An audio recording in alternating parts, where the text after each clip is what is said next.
circumstantial. I'm not perfect, God, neither are you. Tell these salty motherfuckers to tell the truth. Tell politicians to give up the rooms. Tell silent voters to stand up to the booth. God, it's me.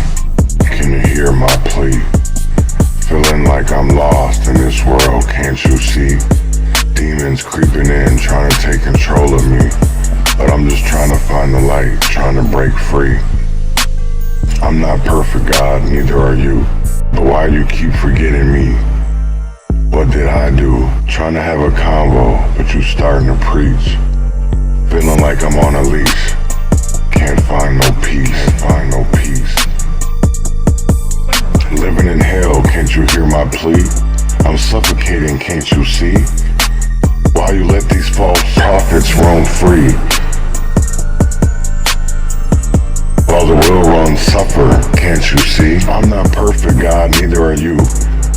Why you keep targeting me? What did I do? Trying to have a convo, but you starting to preach. Feel like I'm on a leash, can't find no peace. Hardest battles, strongest soldiers, greatest burden, broadest shoulders, pushing up just like these boulders. See conflict like it's water, so this mercy, take my chalice, seeking grace through all this malice. All of these salty motherfuckers could give out. Politics and sinners, they all the same. Got me stuck in this endless game. But I won't give up, won't play the role. Gotta do what's best for my soul. I'm not perfect, God, neither are you. Tell these salty motherfuckers to tell the truth. Tell these politicians to give up the room. Tell silent voters to stand up to the booth. Living wild but truthfully free. God keep on watching over me. Take my pleas and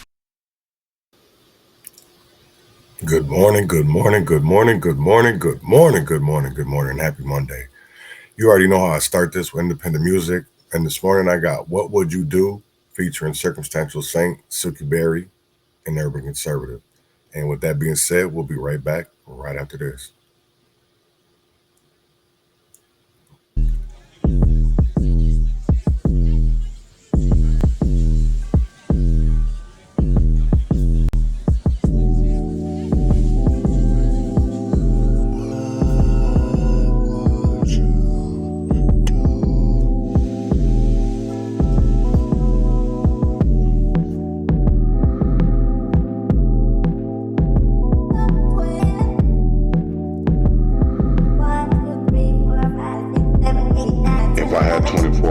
Left on the clock.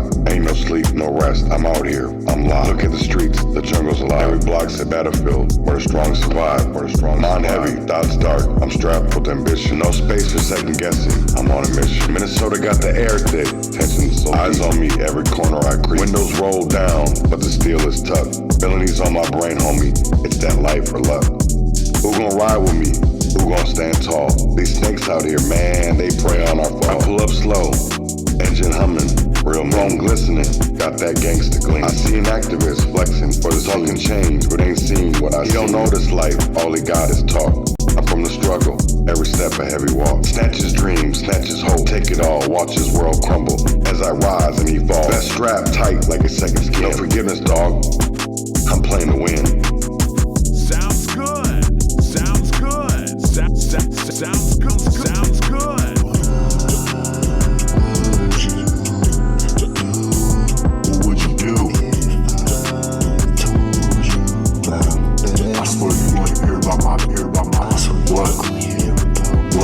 What you gon' hear about my pain? Best believe you will. What you do? What you do? My name.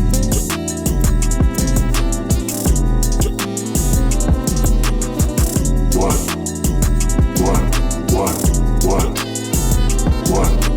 To grinding, pain deep in my soul. I ain't leave till I take full control. Haters in my sideline, they gon' feel the blaze. I've been counting the days, now I'm counting the ways. They laughed at me, try to push me down, but today they gon' face this permanent round. Every sneer, every threat, gon' meet the fire. Now I'm a nightmare, worse desire. Minneapolis nights, street lights flicker, cold and dim. I move through shadows, ain't nobody see 'em. Enemies scatter, they know I'm around. I'm the wolf in the night, I don't make a sound. I carry the weight of 1,000 battles fought. Survival ain't pretty, but look what I brought. Streets taught me, molded me, made me strong. Now I'm here, showing them they was wrong. They said I wouldn't make it, said I'd fold under pressure, but now I'm the aggressor, no time for lecture. I'm hunting them down one by one. Every score I settle is another one done. I move with precision, aim sharp, mind clear. They gon' see their own reflection in terror. I'm the mirror they fear, the truth they despise. Every room they give me, I rise and I rise.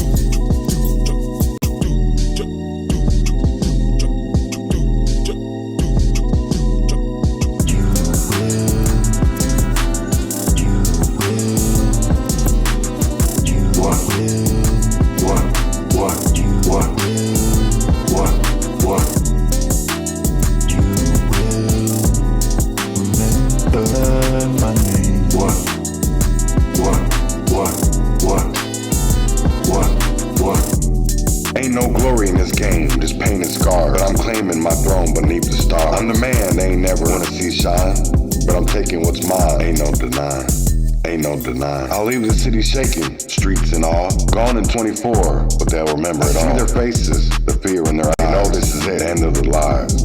I move like a phantom, can't trace my steps. They gon' feel that heat, never forget. I've been too humble, too quiet, too I'm speaking loud, no need to sneak. I want them to know I'm the only one they should fear. I'm the ghost in their nightmares, always near. Every corner I turned, every punch I took led to this moment, now they shook. I'm taking names, writing my own script. Streets my stage, I don't never slip. I come from the bottom, deep in love, deep in love, deep in love, the trench. And now I'm swinging, jumping all them fences. I made my way through the struggle and the grind. Now it's my time, ain't no rewind, ain't no rewind. Every mistake I made, every time I fell, built me for this, now I'm raising hell, raising hell. I came for what's mine and I won't leave. Till they all bow down, till they all grieve. These streets raised me, I'm a child of the block. Grit and grind all day on the clock. I ain't never had no silver spoon, no handout. Just a gun in a dream, trying to stand out.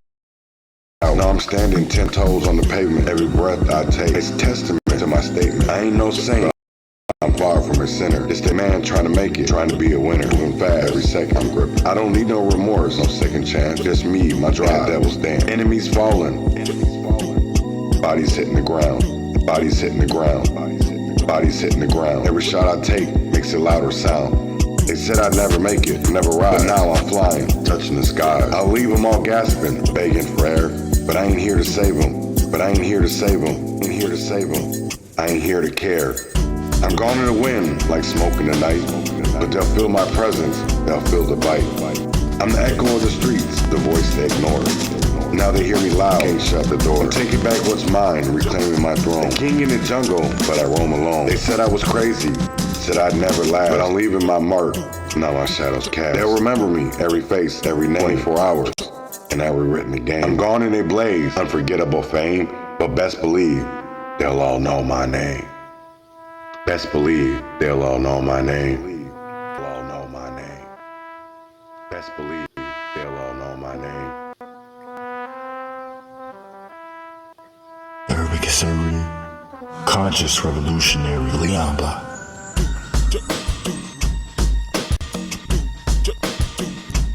The circumstantial.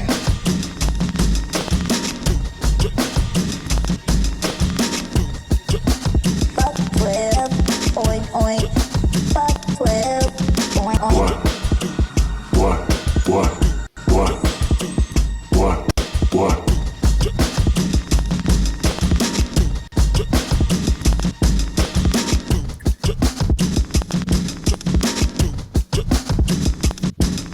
Man, good morning.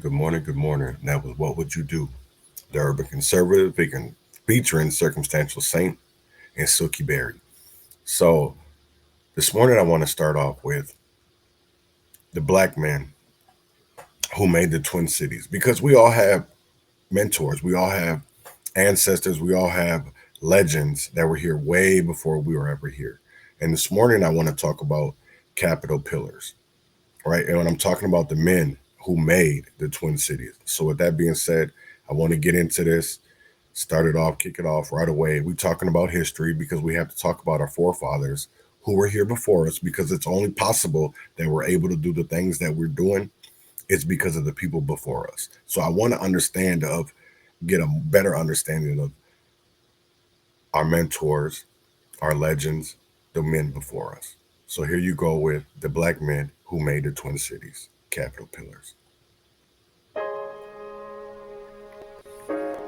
When J. Frank Wheaton became Minnesota's first black legislator in 1898, he served his term in an aging state house. A new capitol was in the works. The building's design was awarded to emerging architect Cass Gilbert, who would go on to create many of America's great edifices. Gilbert's vision was that the structure would be of an Italian Renaissance style and would possess a quiet and dignified character.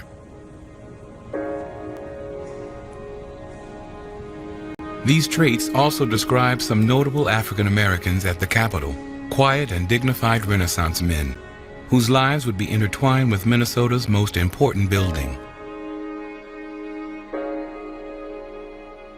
Cass Gilbert's plans for the new Capitol stirred controversy when he demanded to use marble from Georgia.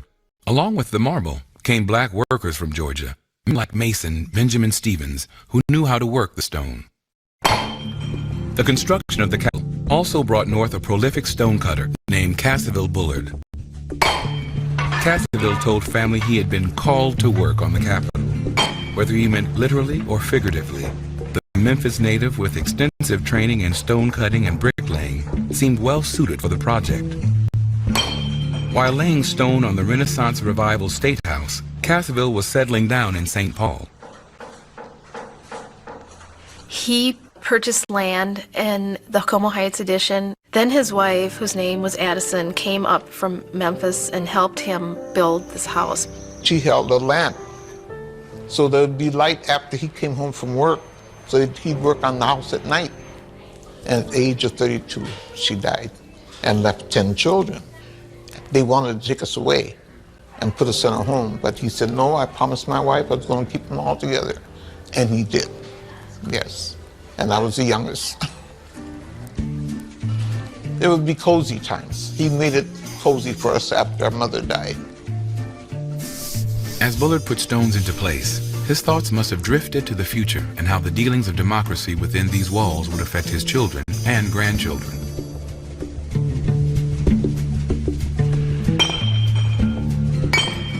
Cassaville Bullard's skills and certainly his work on the Capitol made him a highly sought craftsman.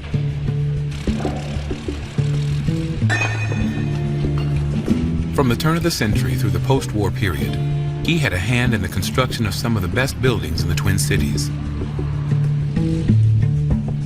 As an African American, Bullard's membership in the local #1 Bricklayers and Stonecutters Union was rare and crucial for him getting work.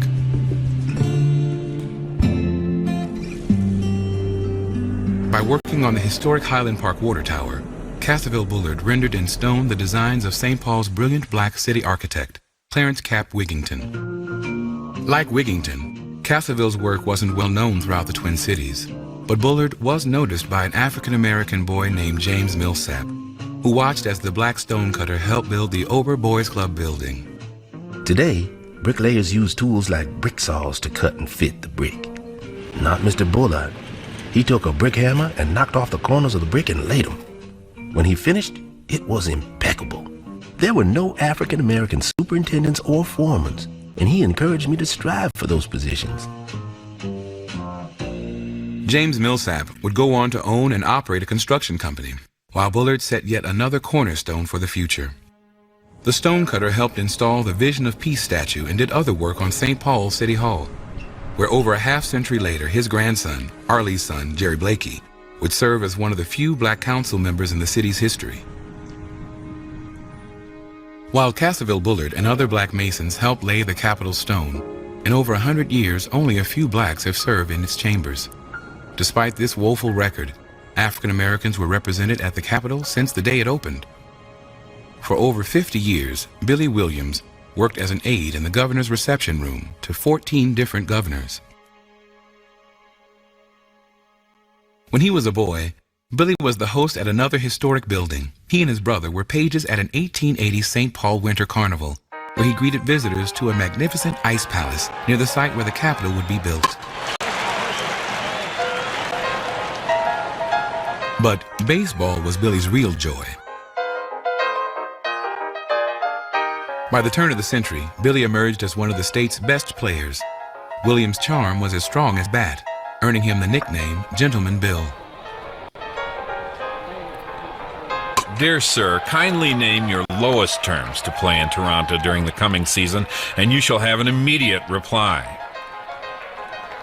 Billy caught the eye of a number of scouts.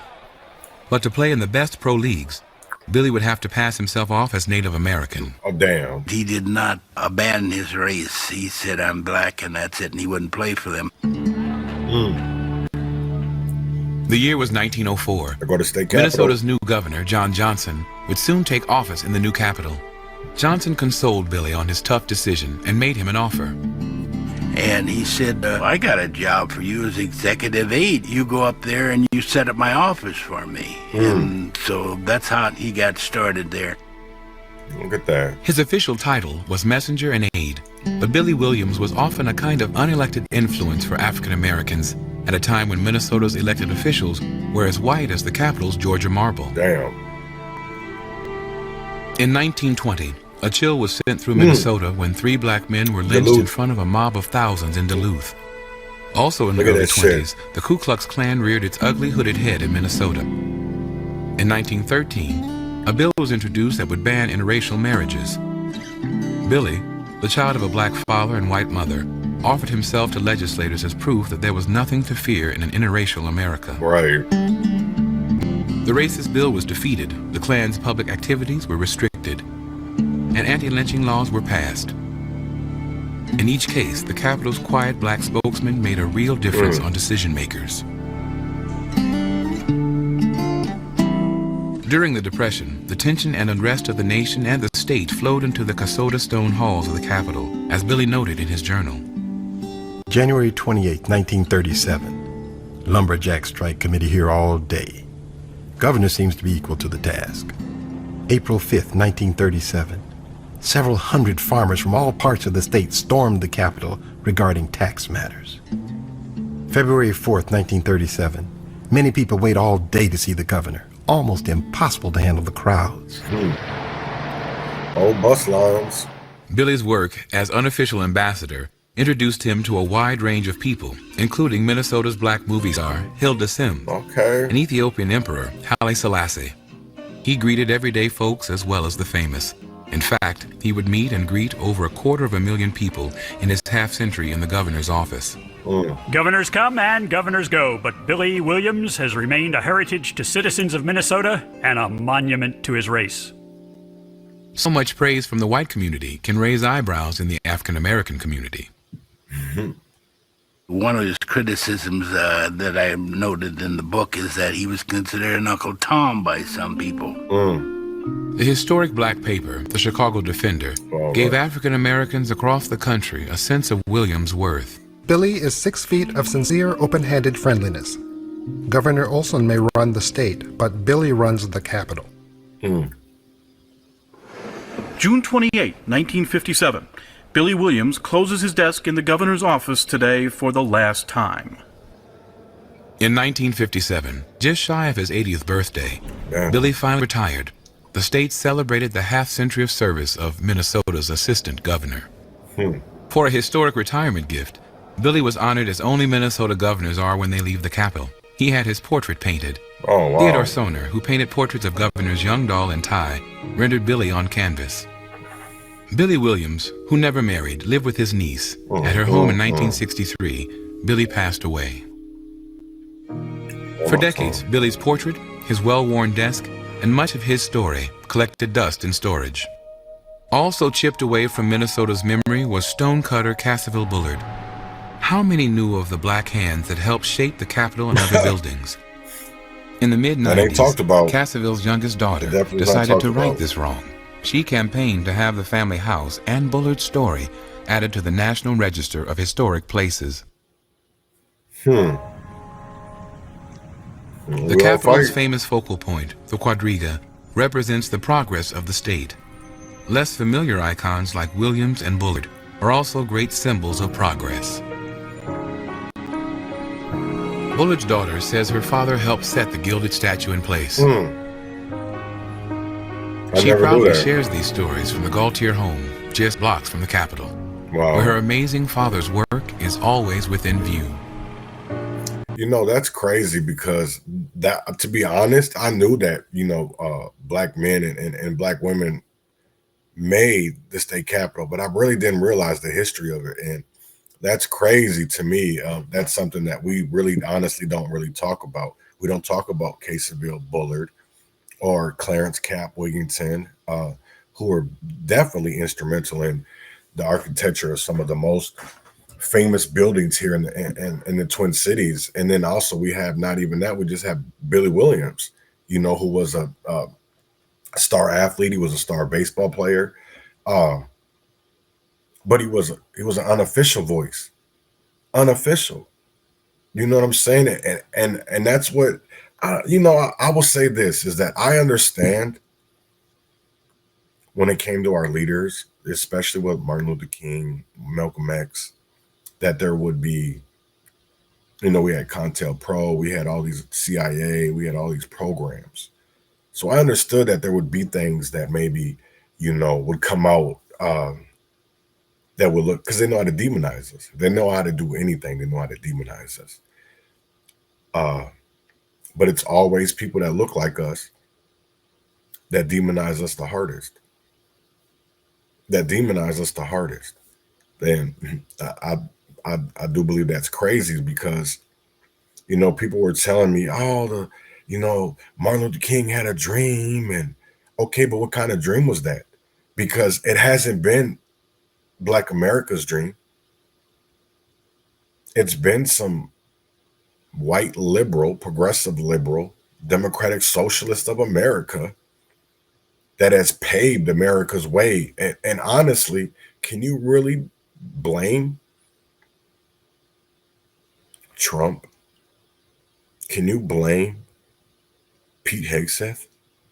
Can you blame DeSantis? Can you blame Greg Abbott? Can you blame Kim Reynolds? I talk about those states. They have their issues. I'm not saying those states, Iowa, Florida, Texas.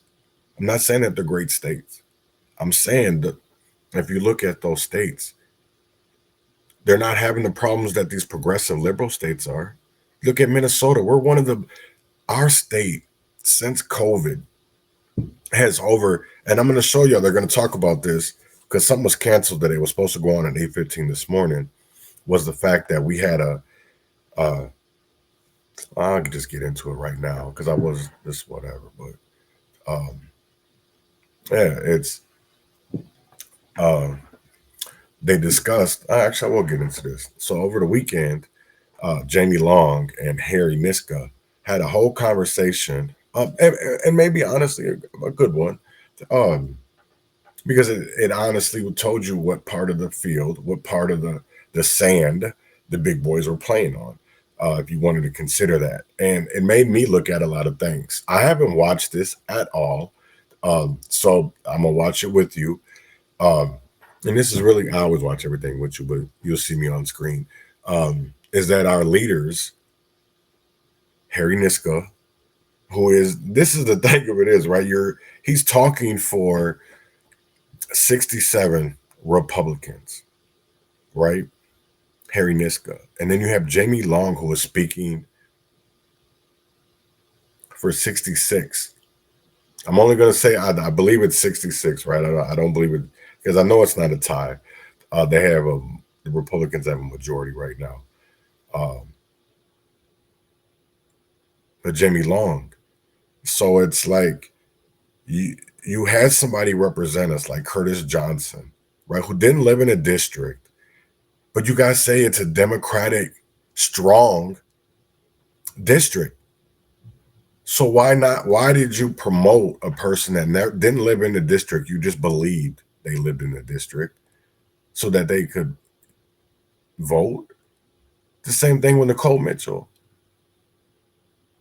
It's like, how much do we have to sit here and take before we honestly do something? Because I don't believe this from what I know of what happened Friday when the state Supreme Court came back saying that the Republicans didn't have a quorum, that basically nothing was going to be done until after March 17th. And I'm like, damn, well, if you go by the Constitution and some of these people like Bill Glenn and John Justice, I don't like them. You know what I'm saying? It's not that I don't like them. I don't like the way they talk. I don't feel like, you talk to a certain kind and you're totally bypassing a whole population that is out here because you feel like you got a token ass Negro like A.K. Kamara or Walter Hudson. And it's like, yo, there's a whole community out here that you're not even listening to, but yet you'll make jokes about. You'll talk about them to get your needs, to get your agenda across. And that's how I feel. You know what I'm saying? It's like, and I experienced that this weekend. And I think me and Reb Tim Christopher kind of exposed that with AK. You know what I'm saying? It's like, I can see why a lot of people can't stomach, especially in Minneapolis. I almost said ghetto. In Minneapolis, in the Twin Cities, that really can't stand A.K. Kamara. And I understand why. It's because all the games that this nigga plays, and I understand it, right? So I want to get into the DFL, GOP leaders discuss what has been going on in the Minnesota House. The DFL has been boycotting the Minnesota Supreme Court, invalidates GOP House actions, and the questions just keep coming. Both the Minnesota House, DFL, and GOP number 2 leaders are live in studio this morning.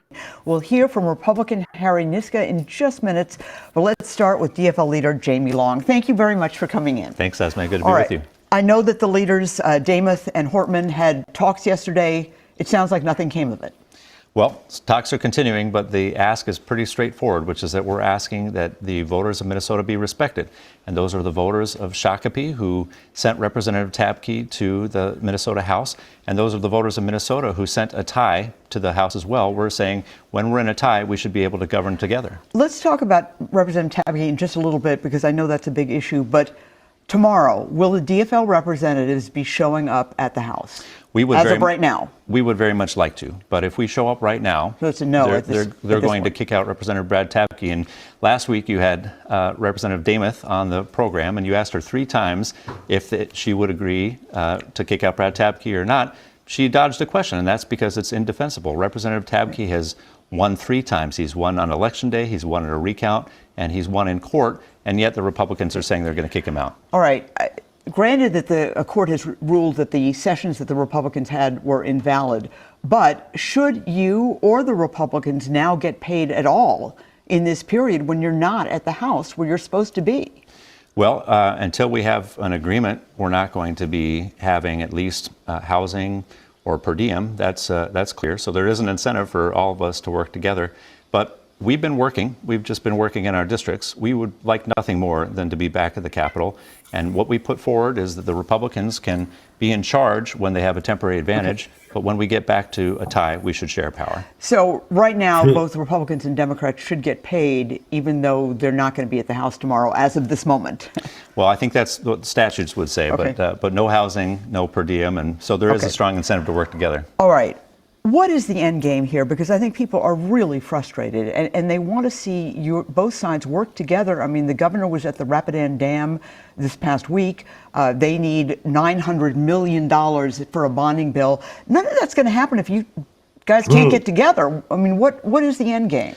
Well, I agree. I was disappointed that the Republicans took the illegal and unconstitutional steps that they did, and the court had to put that back. Now it's very clear the only path forward is to work together.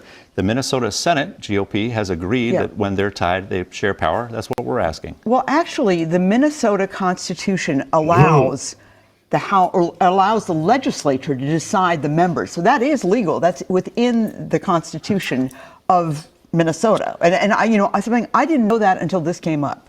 Well, that's true for Representative Tabke, and so they certainly have the power to kick out Representative Tabke. Damn. But if they did that, it would be an incredible abuse of power, the first time in state history that a member has been kicked out for doing no wrong themselves. I hope y'all are watching. And obviously that election is controversial, but you're right, he did win the election, he won a recount, and the court has ruled in that. One thing that got overlooked this past week, I think, is that Aaron Paul, the Republican in that race, made a statement, said he was not going to appeal to the Minnesota Supreme Court, which of course he could have. He was very critical of the judge's earlier ruling. What difference does that make in your view? Well, I think that speaks volumes. I think it shows that they don't believe they have a chance to overturn the ruling of the court, and the ruling of the court should be respected. They found that the voters of Shakopee, 22,000 voters, sent Brad Tabke to the House, and that it was mathematically impossible that Representative Tabke lost. Right. Well, they did have six people, voters, testify that they thought those were their ballots or That's whatever. right.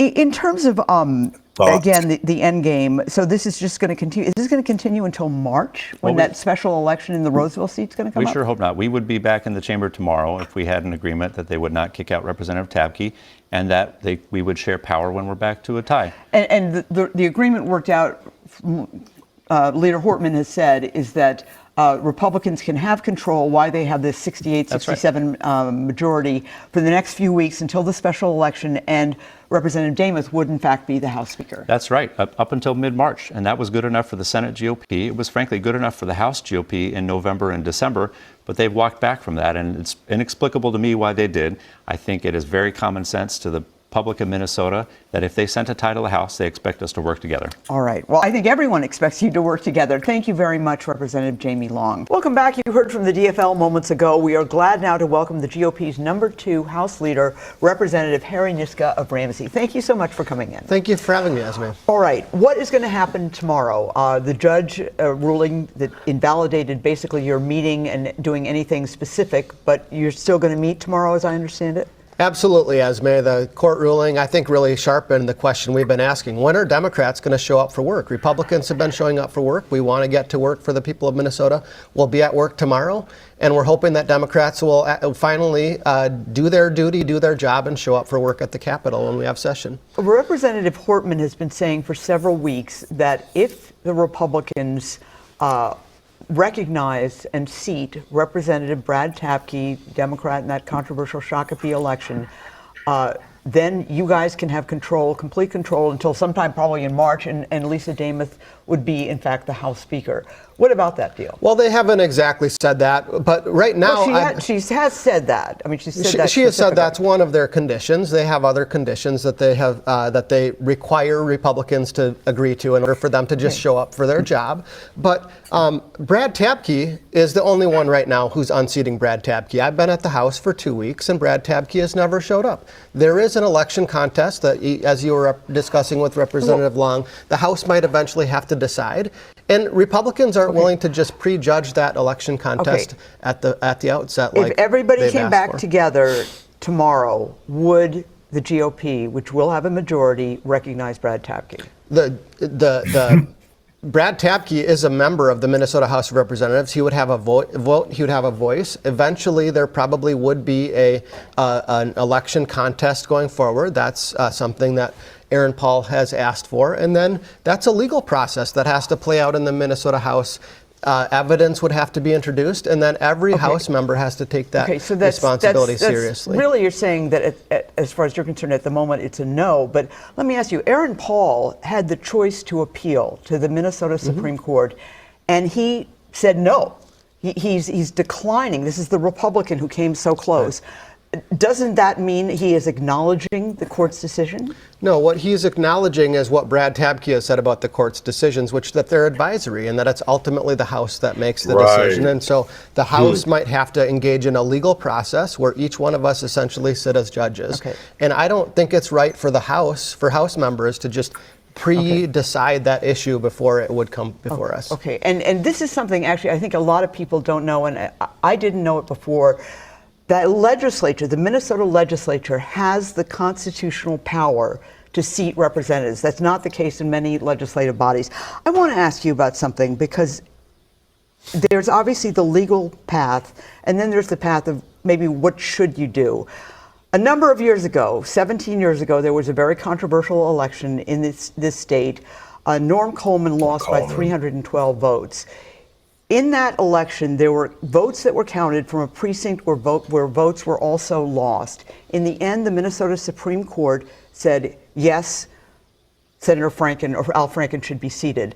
Norm Coleman could have appealed, but he said, this is a time now, we're done. This is a time for Minnesota to come together. Isn't this a time for Minnesota to come together? Well, I think it's a time for Democrats to show up for work. And if it comes to that, then the place to have that conversation is on the House floor, where every member of the House has a voice and a vote. And right now, it's Democrats who are refusing to show up for work because they think that down the road, a decision might not turn out the way that they want. Okay. They have the right to make their voice known in that process, but they don't have the right to not show up for work and deprive Minnesotans of a working legislature because they want a certain outcome to be pre-committed out at the beginning. Should representatives of both parties get paid? Well, I don't think Democrats who aren't showing up for work should get paid. Every Republican has been showing up for work. And it's only because 66 Democrats aren't showing up for work that the Minnesota Supreme Court has said that we can't do the work that we've been trying to do. All right, but they can't show up for work together in terms of a full House seating until this is all worked out.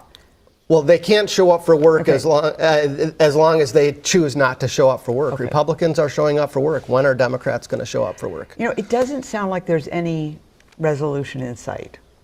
Talking to both of you, I mean, is this going to go on through March? Well, that's what it sounded like Representative Long was threatening, that they are going to stay home from work until March unless certain demands are met. No Minnesotan gets that opportunity to just not show up for work, get paid, and because you don't like the working conditions. I went to work every day for the last 2 years. Votes didn't go my way, but I didn't just stop showing up for work. That's not the way that Minnesotans expect us to do it. That's not what I've been hearing from my constituents. All right. Well, Representative Niska, thank you so much. We obviously will be following this story. I really appreciate it. Thank you. Hey there. You won't believe what we've got in store for you. That's a crazy ass story. So I know that Melissa Hortman, she made an availability this morning, a media availability. But before anything, I just want y'all to know is that before you say anything, it's just not you politics as usual. Here's what you need to think about. If they're not showing up, it's because you don't want certain truths to come to light. We're talking about corruption, misuse of funds, and fraud on a scale that'll make your head spin. And literally, it's been, I'm going to show you some that was going to be supposed to be this morning at 8:15. But here is Melissa Hortman and media availability this morning. She made a statement, and I'm going to play it for a little bit. Not the whole thing, but just for a little bit. This afternoon, the Minnesota Supreme Court ruled that the number of people it takes to transact business in the Minnesota House of Representatives is 68. That means that if neither caucus has an outright majority, that nothing can happen unless we work together. This is what Democrats have been saying since the election, that we need to work together in order to get things done. And we are anxious to get together with Republicans, and we're hopeful that the court's order now enables us to move forward and reach a negotiated agreement so that Democrats and Republicans will be working together at the Minnesota State Capitol. In the first 2 weeks of the session, Democrats have been focusing on work in our districts because Republicans refuse to engage into negotiations with us relating to power sharing that respects the fact that the Minnesota voters delivered a tied Minnesota House of Representatives. The only way we will be able to organize the House, elect a speaker, form committees, and do the work of the session is if we collaborate with each other. Democrats continue to stand by, ready to work with Republicans to get our work together in St. Paul underway. Jamie?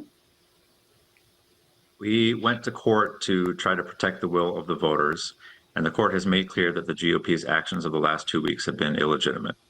All we're asking is for the House GOP to respect the will of the voters in Shakopee and the will of the voters when we return to a tie. The GOP is attempting to grab power to kick out Representative Tabke, who won an election, won a recount, and won a court challenge. The court, in fact, found that it was mathematically impossible that he lost. It would be an appalling and unprecedented abuse of power to throw out an election and disenfranchise the 22,000 Minnesotans who voted in Shakopee in November. It's time now for the House GOP to recognize the will of the voters of Shakopee. Representative Brad Tabke won and deserves to be seated and to represent the residents of his district. With that, we'll take questions. First up is Ben Henry with KSTP. Hey, appreciate a few minutes today. With Aaron Paul not challenging, how does this impact your reasoning for not showing up to the Capitol? Well, what we need to do is work with Republicans to determine how we're going to move forward. And I think their decision not to appeal the Supreme Court case shows an acknowledgement that what the trial court issued is a Man, that nigga already well-founded said what he decision wanted to based on the do. facts and the law, and that Brad Tapke won the election. So certainly, if Republicans agree not to use their temporary one-seat advantage to kick out Brad Tapke, that would expedite our return to the state capitol.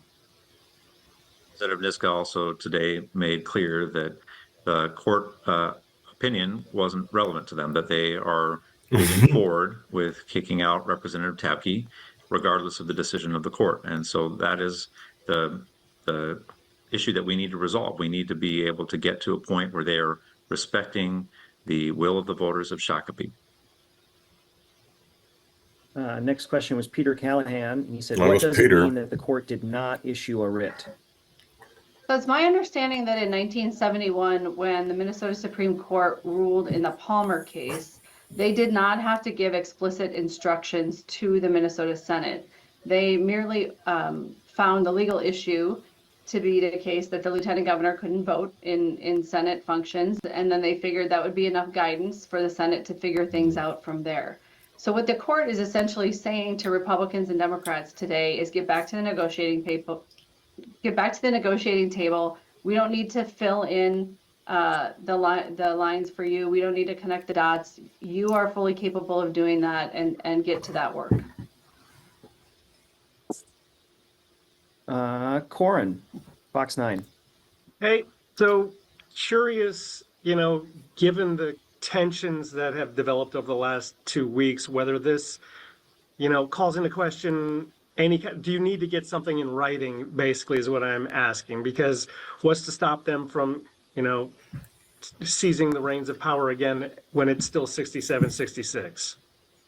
Yeah, all of the deals that get reached at the Minnesota State Capitol have to be in writing. And we really need that assurance from Republicans that they're going to respect the will of the voters and they're going to respect the electoral power that voters gave to Democrats in the last election. So the only power that we have in this moment when there is a one-seat advantage is the power to deny quorum. With regard to tension, Democrats, we're not tense. We want to go to the Capitol. We want to team up and work with Republicans. I can think of all sorts of co-chair pairs that are ready to get going, have continued to be in conversation during this whole time. So there doesn't need to be any tension.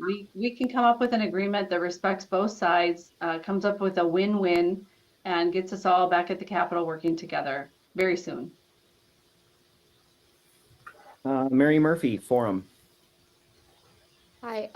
You may have answered this with Peter's question, and I know you can't speak for the court, but can you give me your interpretation of the unclean hands portion of the order and what that meant to you? No, I can't interpret that for you. It's a very short order. I think the reason why the order is very short is the court gave us the most critical information that we needed, and that is that a quorum is 68. In other words, we can't do anything without each other. The rest of the court's reasoning we'll see later when they issue a longer written decision. It's also clear that because a quorum is 68, that means that anything that happened after Secretary Simon determined that there was not a quorum was illegitimate and not legal.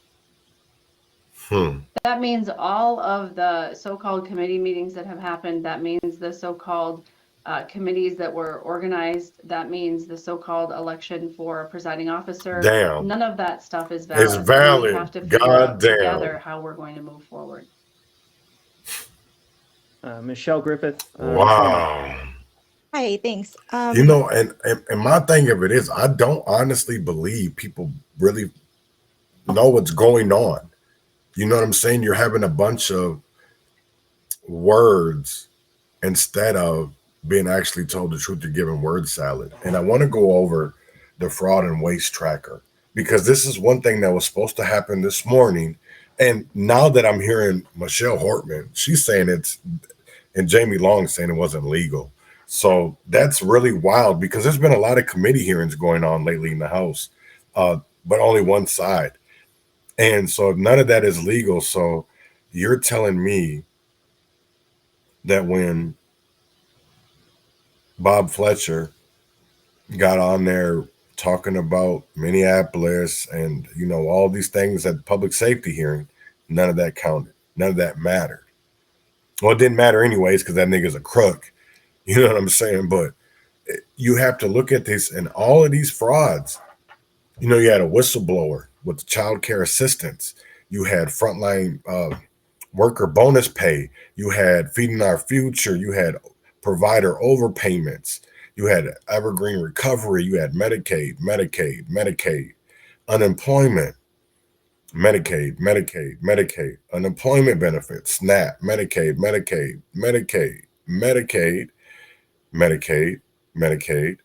futuristic management group, Medicaid, unemployment. That's crazy. You see all this and look at how much that total is. That's such a low, I'll be honest with you, that is such a low ball amount, especially when it comes to Feeding Our Future, because when Feeding Our Future first came out, they said they had 444 million that had gone missing. Now it's only 250. So I can honestly tell you that it's way bigger, and we're not going to recoup a lot of this money. So when we see our communities the way that they are, this is the reason, because we allow this. We allow these scams, this fraudulent behavior to continually go on, because at the end of the day, you never bite the hand that feeds you. And most of the community is fed by niggas that are fed by the city, are fed by the state to look the other way. You know what I'm saying? I've seen all kind of things of niggas wanting to protest and boycott Target, Costco. What do y'all want to do?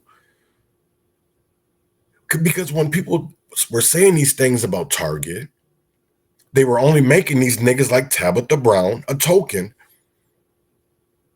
Instead of, honestly, it was never about supporting Tabitha Brown. It was never about supporting Black business, because y'all niggas were never supporting these before then, before George Floyd. And that's the only reason why DEI, I see, and that's the one crazy part, is you go on Facebook and you see people, oh my God, they're getting rid of the DEI. Oh my God, they're getting rid. Man, listen, y'all niggas weren't paying attention.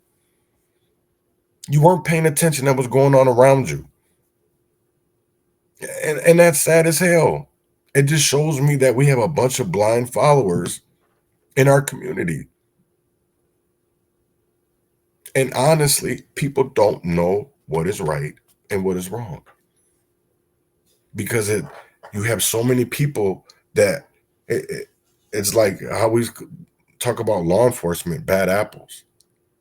So if these nonprofits are getting money and our communities are only getting worse, wouldn't you think that's the roots of bad apples? You didn't think that those bad apples came from a badass root? Because that root has been, it's shook. It's nasty. There's so much bullshit. We've seen Evergreen, Kairos, everything that is to do with making sure that our community is thriving is getting misused. And the crazy part of it is, and I talk about this all the time, is that political fraud and waste is legal.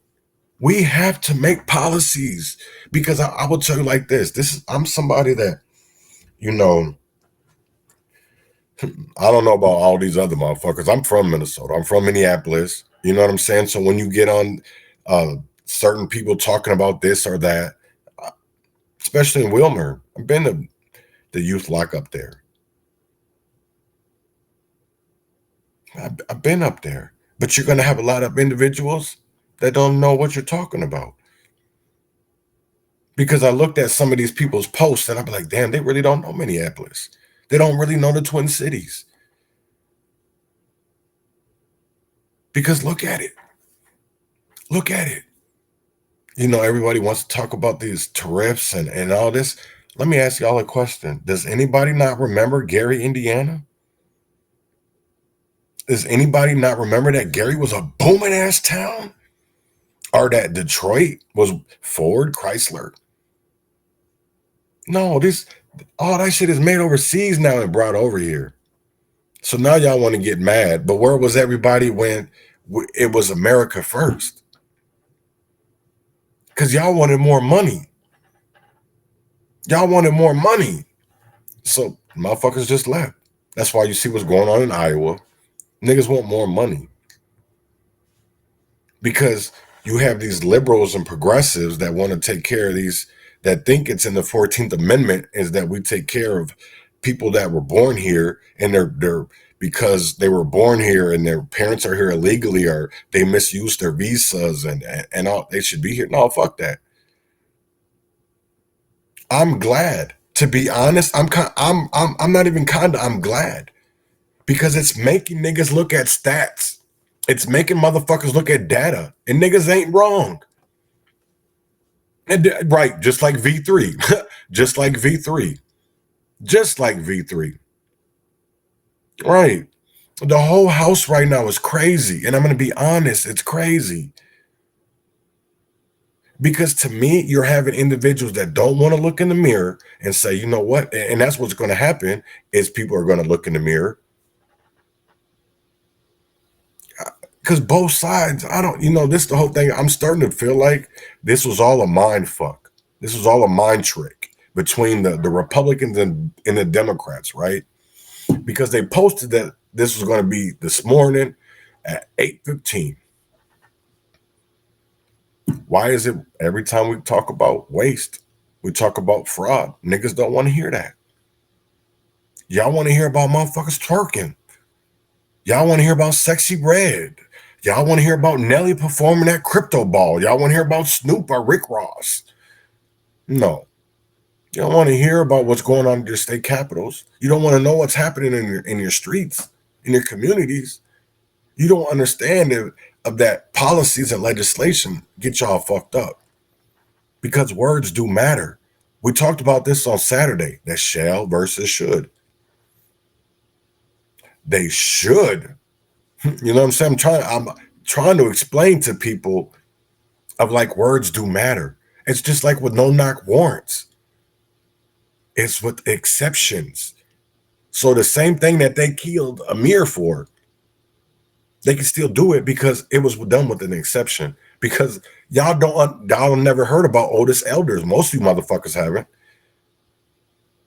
And that's why I get mad, even like Georgia Ford. Don't come over here talking about certain stories, talking about he had a stroke because of fighting for justice.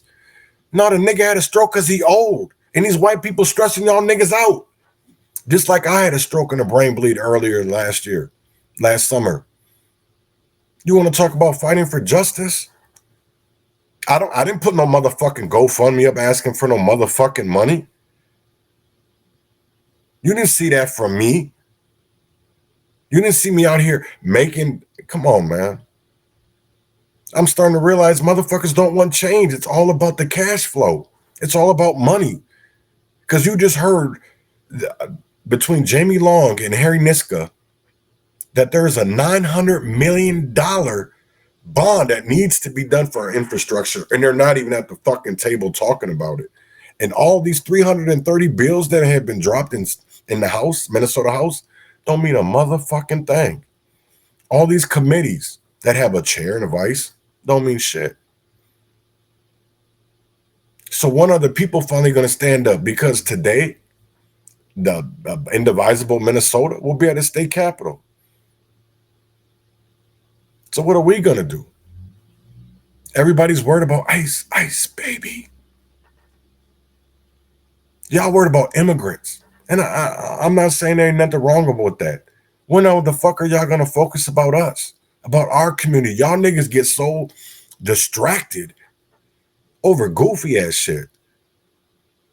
Because here's my thing, because this motherfucker that was out yelling meatball and all this hot Cheeto, maybe he was, maybe he wasn't, he probably wasn't. I don't care what buddy want to be in the dark, what he want to be in the daylight. I don't gotta fuck it. I don't find it attractive. I don't find it none of that bullshit. So at the end of the day, I don't give a fuck. And he got to have a conversation with God if he can get into the gates of heaven. Not me. That nigga got to. He got to explain to God why he over here cosplaying that he was born a man, but now he a motherfucking woman. I ain't got to explain that shit. I ain't got to explain that. That's between him. That's a conversation between him and God. The fuck that got to do with me? What the fuck does that got to do with legislation? Because we're supposed to, what's supposed to happen is there's supposed to be a separation between church and states. But we've been gotten so fucked up, there isn't. There isn't. There isn't a separation anymore, because I remember growing up, we used to do the Pledge of Allegiance. You don't do that no more. A nigga became the president, didn't have his hand on the Bible. Didn't even, when this nigga took the oath of office, was his hand on? He just raised his right hand. Here's the thing of it is, man. I just had court last week, right? I had to play, whatever, my hand wasn't near no Bible.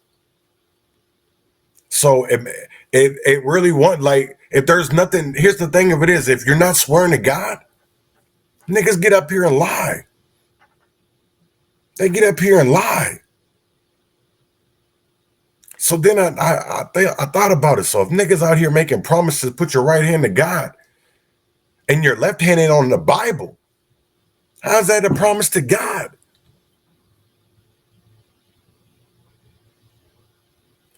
Motherfucker just tell me to raise my right hand. So now I understood why when motherfuckers go to court and they got to go up here and you tell the truth and nothing but the truth, so help you God. I can see why motherfuckers allow all these lying motherfuckers up here, because half the time these niggas ain't even giving Bibles. They're not even giving Bibles. So who they swearing to? Swearing to they dick? I swear to God, this shit crazy, man. I still don't understand this. And maybe, I don't know, maybe it's not for me to understand. But, you know, that's one thing. I want to read a document that Bill Glenn was going to read this morning. It was selected fraud and waste tracker spreadsheet. Committee members, you will have received a document labeled American Experiment Selected Minnesota Fraud and Waste Tracker. It catalogs 24 examples totaling more than $550 million of fraud and waste against state government dating back to 2019. It is not a definitive list or total of all fraud and wasting occurring over that period, which easily could reach into the billions of dollars. Yeah, because they're only focused on certain parts, not focused on violence interrupters or, you know, all this other bullshit that you can do shit with waste, because they're so worried about Somalians, or they're worried about, because honestly, that's what it's been. You know what I'm saying? And I think when this trial, I think it starts today, I believe, that maybe it's tomorrow. I don't know. I know there's a trial coming up with Feeding Our Future, and Amy Bach is a part of this group. And I know Mayor Frey and some other motherfuckers at the city is on the witness list. So I do believe some more shit's going to come out. No such definitive list exists, and no one in a position to create one has any incentive to do so.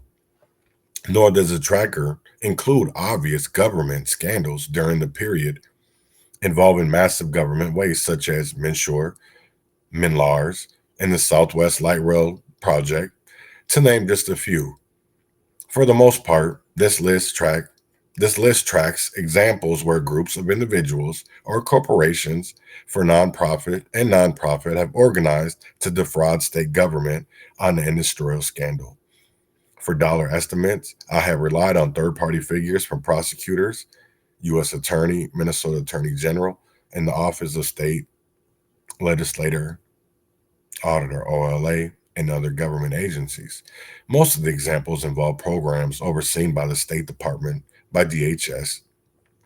The most egregious example, of course, is Feeding Our Future.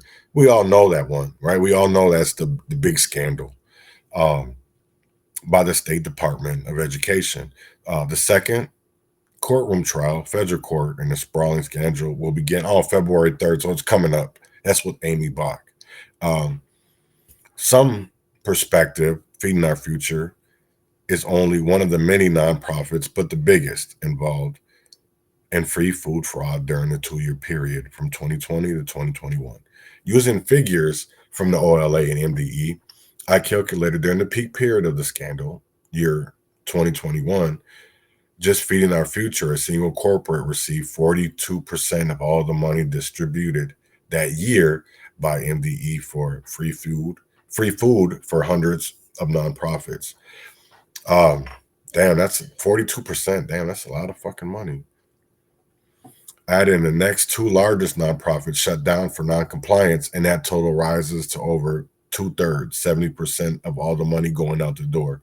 Two other things I'd like to highlight in reference to the tracker list is the online publication, Minnesota Reformer, has documented about half of the Feeding Our Future defendants had other state contracts where they continued to receive millions of dollars in payments from state government, even after the scandal broke.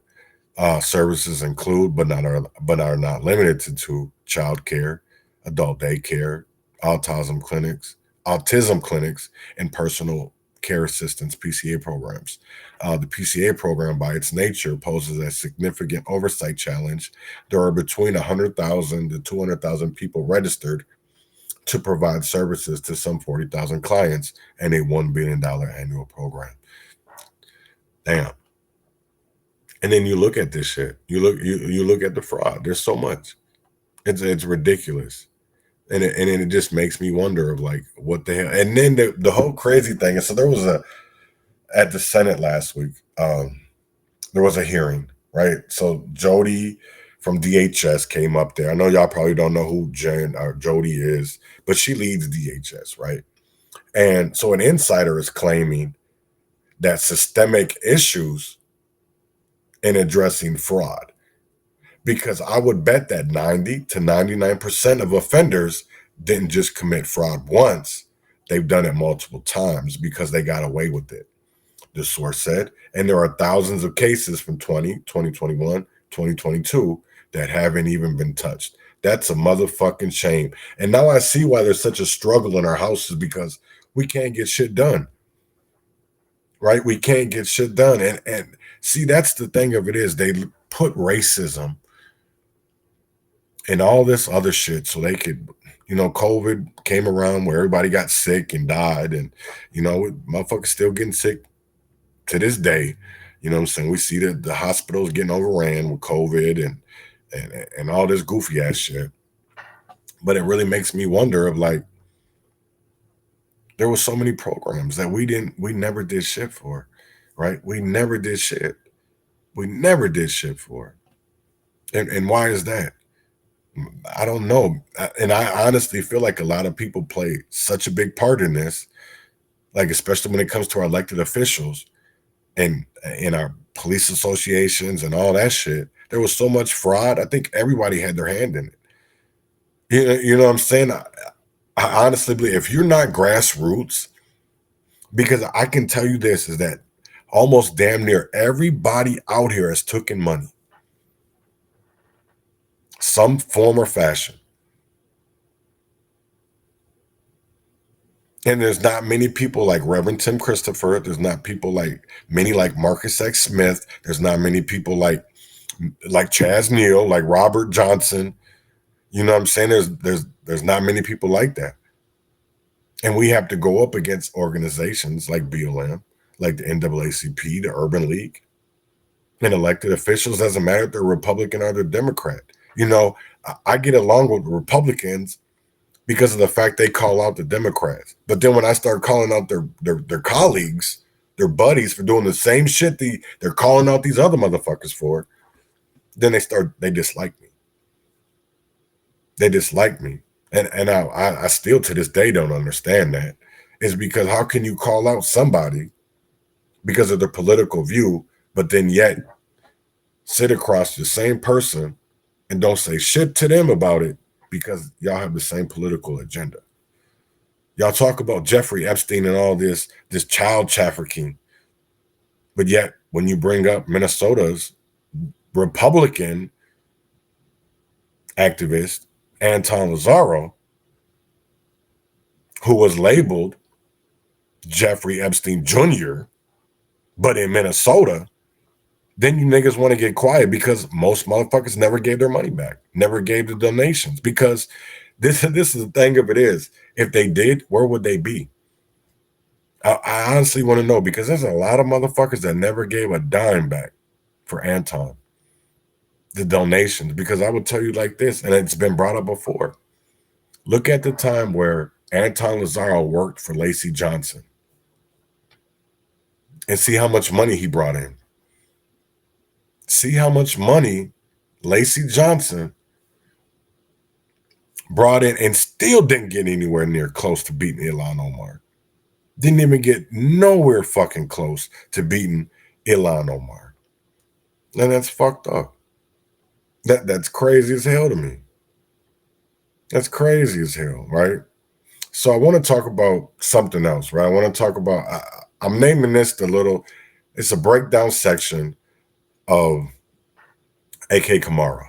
So he did something yesterday where he was talking about this weekend or something that I'll read it for a little bit. So, will the Minnesota House DFL minority continue to hold the Minnesota GOP House majority hostage by not showing up to work?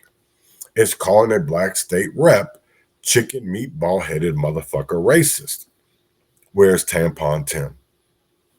We don't tune in Monday to the newest soap opera, Minnesota State House. So I want to play it. Democrats who have 66 seats can't meet the number of 60. What the heck is going on in the Minnesota State Legislature? Part, I guess, 3 or 4. If you're watching this video and you live in Minnesota, do you support tyranny of the minority? Holding hostage the business of the people of Minnesota because you don't have enough votes. Earlier today, the Minnesota State Supreme Court issued a ruling on an issue that was brought forward by Secretary of State Steve Simon, along with some other Democrats in Minnesota that we call the DFL. Republicans opposed the issue that they raised, which was, what is a quorum? Now, to kind of break it down, we have 134 seats in the Minnesota State Legislature. But right now, because of a special election, because Democrats literally got caught cheating, there's only 133 total available seats. So that means that Republicans, who have 67 seats, and Democrats, who have 66 seats, can't meet the number of 68. So Republicans said, well, technically, there's only 133 available seats. The Minnesota State Supreme Court said that's not the case. The number is 68, regardless of how many members are actually elected, which I think personally is a stupid ruling. Now, the reason that this matters ultimately is because whether the number is 68 or 67, Republicans were operating under the number 67, which means that they convened, they elected leadership, so a Speaker of the House, they assigned committee members, and that's what they've been doing, holding committee hearings. Now, the DFL's been saying, no, that number is 68. Now, why does any of this matter, 67 or 68? It's because the DFL, they've been boycotting by not showing up. Because the truth is, if one member of the Democrats showed up, one of the 66 current elected members showed up, there would be a quorum. And guess who has a 1-vote majority? Republicans. So if one Democrat showed up or all 66 showed up and everyone voted, all Republicans voted together 67, all Democrats voted together 66, Republicans would still be able to elect a Speaker of the House, assign committees, and business would continue. But that's not what the Democrats want. They are holding the current state house hostage. By not showing up, they're saying, aha, see, you need 68 members. And we're not going to show up unless one of two things happens. The special election is held to fill that 1-seat vacancy, which actually is not going to be held until March, or Republicans agree to share power, meaning that they can't just vote straight line and say, here's who our Speaker of the House is, here's the committee assignments. They literally don't have the power to do it by purely voting, so instead, they are going to hold the state house as hostages until they get their way. Are Democrats going to continue to boycott and hold the legislature hostage? I guess we'll have to tune in and find out next week. Yeah, so that was AK. and I want to get into more of what he talked about, because I don't feel like people honestly fully understand, right? So I did some digging myself, right? And I put up a few posts. Nobody really answered. I wrote this of how AKs saying that Amber, whatever the hell their name is, was being racist, right? And I'm like, wait, I don't man, that's some high school ass shit. So I had to think about it, right? So black, I don't even think has anything to do with his color. But as the person said it before all this, what he said. When you think of a meatball, do you think of chicken or beef? If you polled 100 Americans, I bet 100 of them say beef. Just saying, man. I get your point. This Reb Tim Christopher. He said, I get your point. I took Meatball Head as being because he did not have any hair. Nothing racial about it. Thank you. I didn't either. Didn't think nothing was racial about it. He specifically said, this AK said, chicken meatball headed motherfucker. I heard a very heavy racial tone in that statement. I don't know. I don't know. Maybe in the context, I doubt it. As an AK, I know you want to make this about race, but it's not.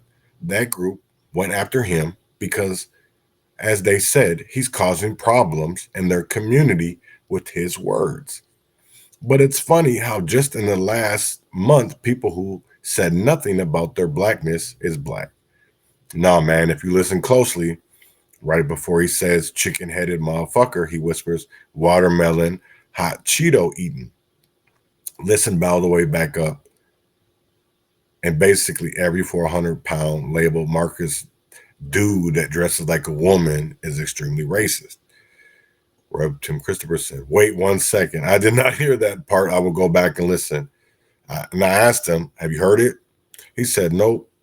Wait for AK to post it. I played it about 5 videos last night and never heard watermelon. Now I may be wrong and willing to say so. He said, oh, he goes, AK said, oh, now I see why you two are having a tough time hearing it. It's because you two are FBA and I am not. We have different frequency ratings. You two have to slow the speed of the video down to 1/5 of the original speed, then turn the volume all the way to the maximum level. Yeah, it's not there. 5 videos later, and her non-FBA did not hear what you said. So again, if you have that clip, can you please share it? Thank you. Have them all try again. But this time as they listen, they have to stand on one leg, face towards Alpha, whatever the hell it is, and chant the phrases, yeah, AK is the God, King Emperor of Minnesota, and that should do the trick. Reb said, so in other words, you lied and being called out on it and have no proof of what you lied to get there. Basically, he tries to make it in like he was joking. No, you weren't. In other words, it was a sarcastic joke the entire time. A new soap opera called Minnesota State House. I said, got him. I said he whispered hot Cheeto watermelon eating before yelling chicken meatball headed motherfucker, FBA frequencies. Thanks for the last. Shit be crazy. That's why I don't understand these, black Republicans like AK Kamara, right?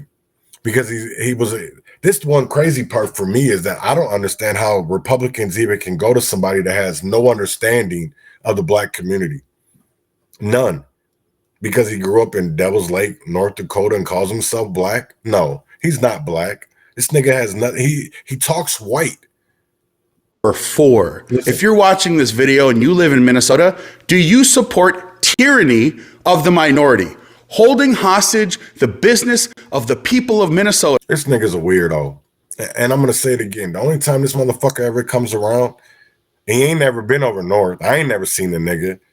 Anytime that I ever met him was at the Somalian Republican dinner out in Bloomington and over south at the Republican GOP house. That was on Park Avenue. Otherwise, I ain't never seen this motherfucker nowhere near it. So just like how everywhere else has issues when it comes to the black community, right? You have the cosplayers like AK Kamara, who sees themselves as I don't know what the fuck a Hotep nigga is, but they a bitch ass nigga in my book. Anybody that considers themselves FBA, BLM, NAACP, you a bitch ass nigga. And I'll say it to your face. You a bitch. Just like Tariq. How is any of that shit not fraudulent? How is that shit not fraudulent? No, I'm gonna wait. How is that shit not fraudulent? You seen L Sharpton brought 100 motherfuckers to Costco. Did anybody have to have their membership scan to get in that motherfucker and buy something? Because I guarantee you, 100 motherfuckers didn't buy nothing from Costco. A motherfuckers came with L Sharpton to make a press conference to be performative, to not make any difference. But they definitely wasn't 100 motherfuckers didn't shop there. Just like when's the last time I see niggas getting an uproar? When's the last time y'all was at Target? Because I remember when the last time I was there, I went shopping. And it was before George Floyd.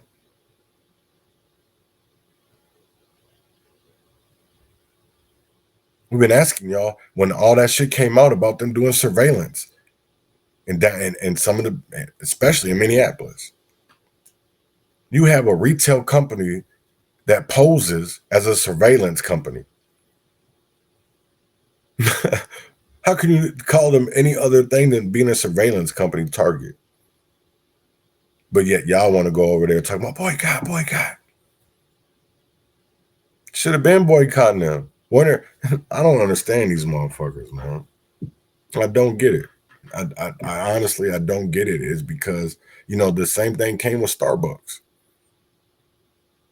I'm out here protesting, fucking up my rights to be constitutional, be free, and yet people that allow prison slavery, because there is prison slavery, there's a lot of innocent people that are behind bars that don't deserve to be there, but yet we allow it because people are afraid of the system, because they get paid by it. Ain't nobody willing or risking that they get paid over $100,000 a year from the state. Why do you think these motherfuckers walk around here with never broke again shirts on again? They flaunt it in their face. They flaunt it. And then their kids be out here still selling drugs, out here doing dumbass shit like DWIs in the middle of the night. And then they call their aunties who used to be a cop to get them off. How much do we see that play over and over and over again? And you have places like Camel J that promote it. That promote it. Camel J, the city of Minneapolis, North Point. We're being gentrified, and y'all don't want to say nothing. Because the people that do speak out about it, y'all dislike them. Not because they did something to you, because you're told not to like them. You're told not to. If you like this person, you have to choose. You have to choose between not what's right and what's wrong, but who's popular and who's not. Not that this motherfucker over here, because he got all his past is fucked up, and then he sees all this stuff that he's calling out people. We're just gonna go with that. No. The same people that this nigga calls out, y'all go with because that's the majority. Doesn't make that's because y'all over there saying that it's right and you're the majority. That does not motherfucking mean it's right. And because there's all people over here standing that's saying, hey, they're not right. So why are y'all standing with them? That's the whole same. Where's Jill Stein at? Where's Cornel West? All these people that ran for president, where are they at? California had fires.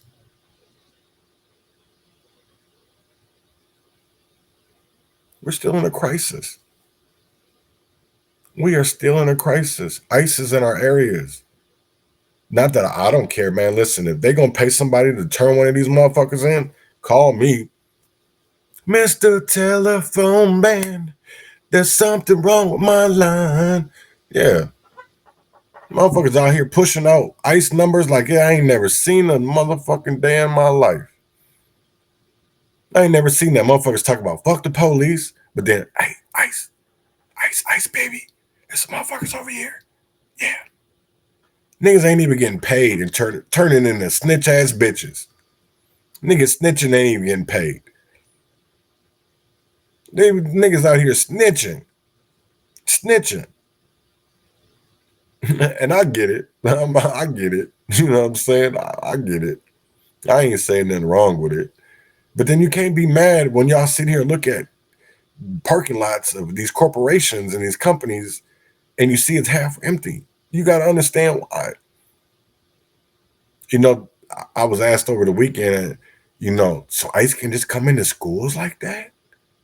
Why would you bring? Because they're being lied to that they're going to be protected. They're going to be protected. But what about the kids that are already missing that we're not protecting, that we're not preventing these things from happening to? Nothing. They're not even in the conversation because y'all worried about some motherfucking kids. Yeah, there will be lots of job openings. You're right about that, Robert. There definitely will be job openings. Right? We're on the, this is the one thing that I will never understand, right?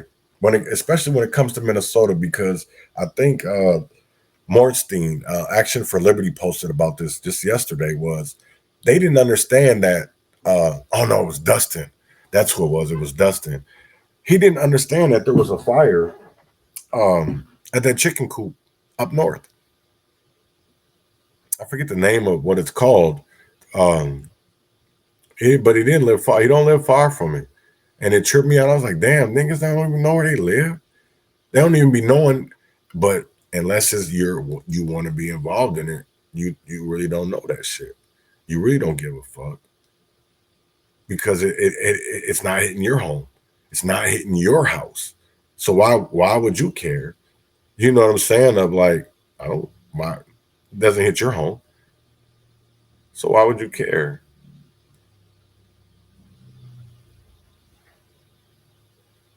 Hold on, I want to show y'all something.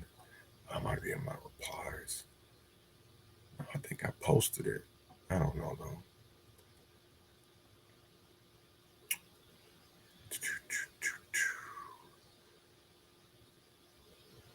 Yeah, this whole sad ass shit. This nigga going to Costco.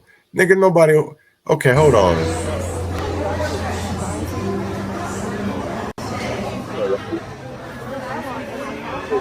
You know, you buying something?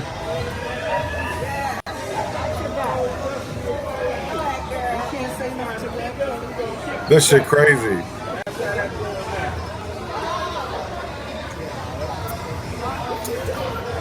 I see phones out. I don't see memberships. I don't see memberships out.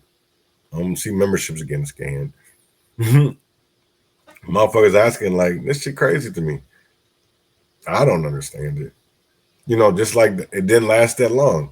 Just about the Tuskegee Airmen. They earned that shit because of the shit they had to go through. Nobody made legislation for them.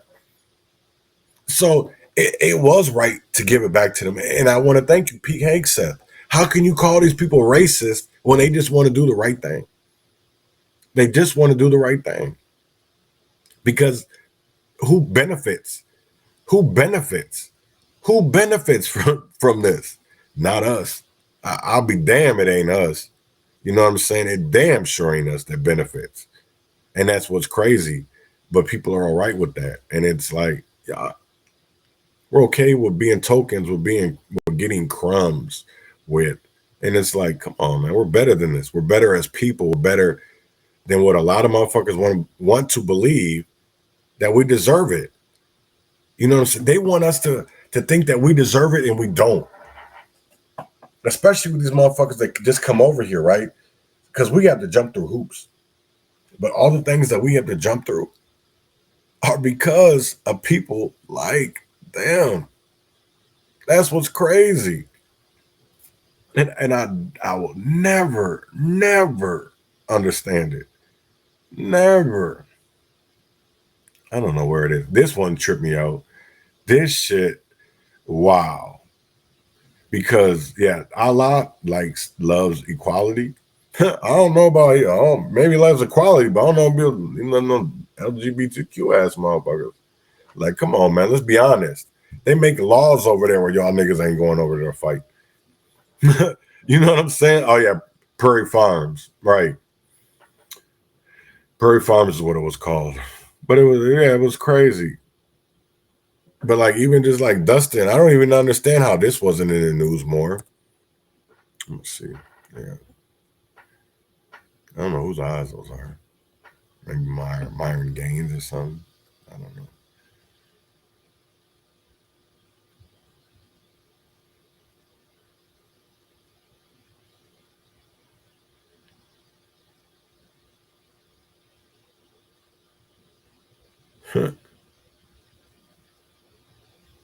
Yeah, this shit crazy.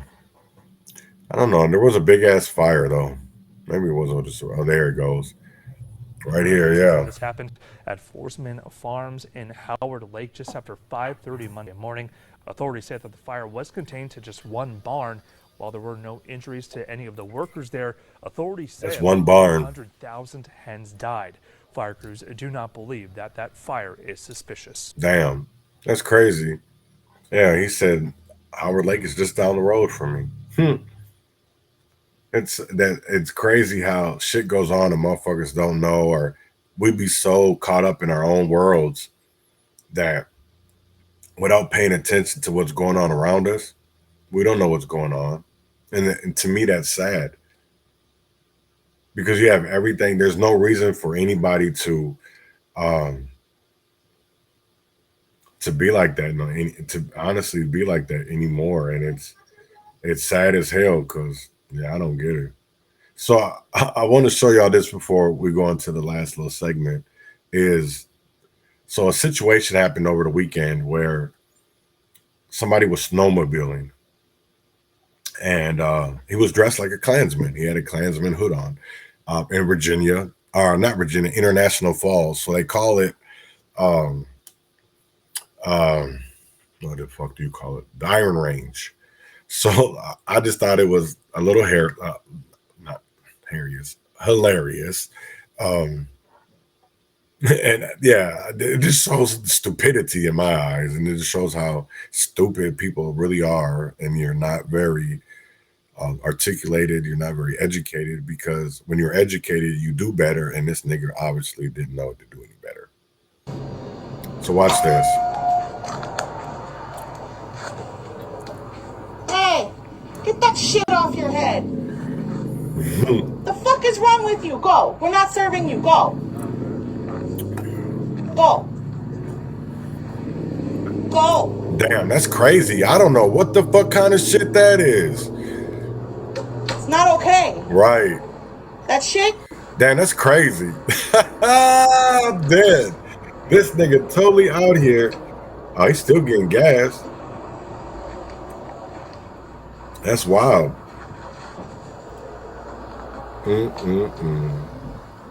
Oh, no, he was. I thought he was getting gas. Nope.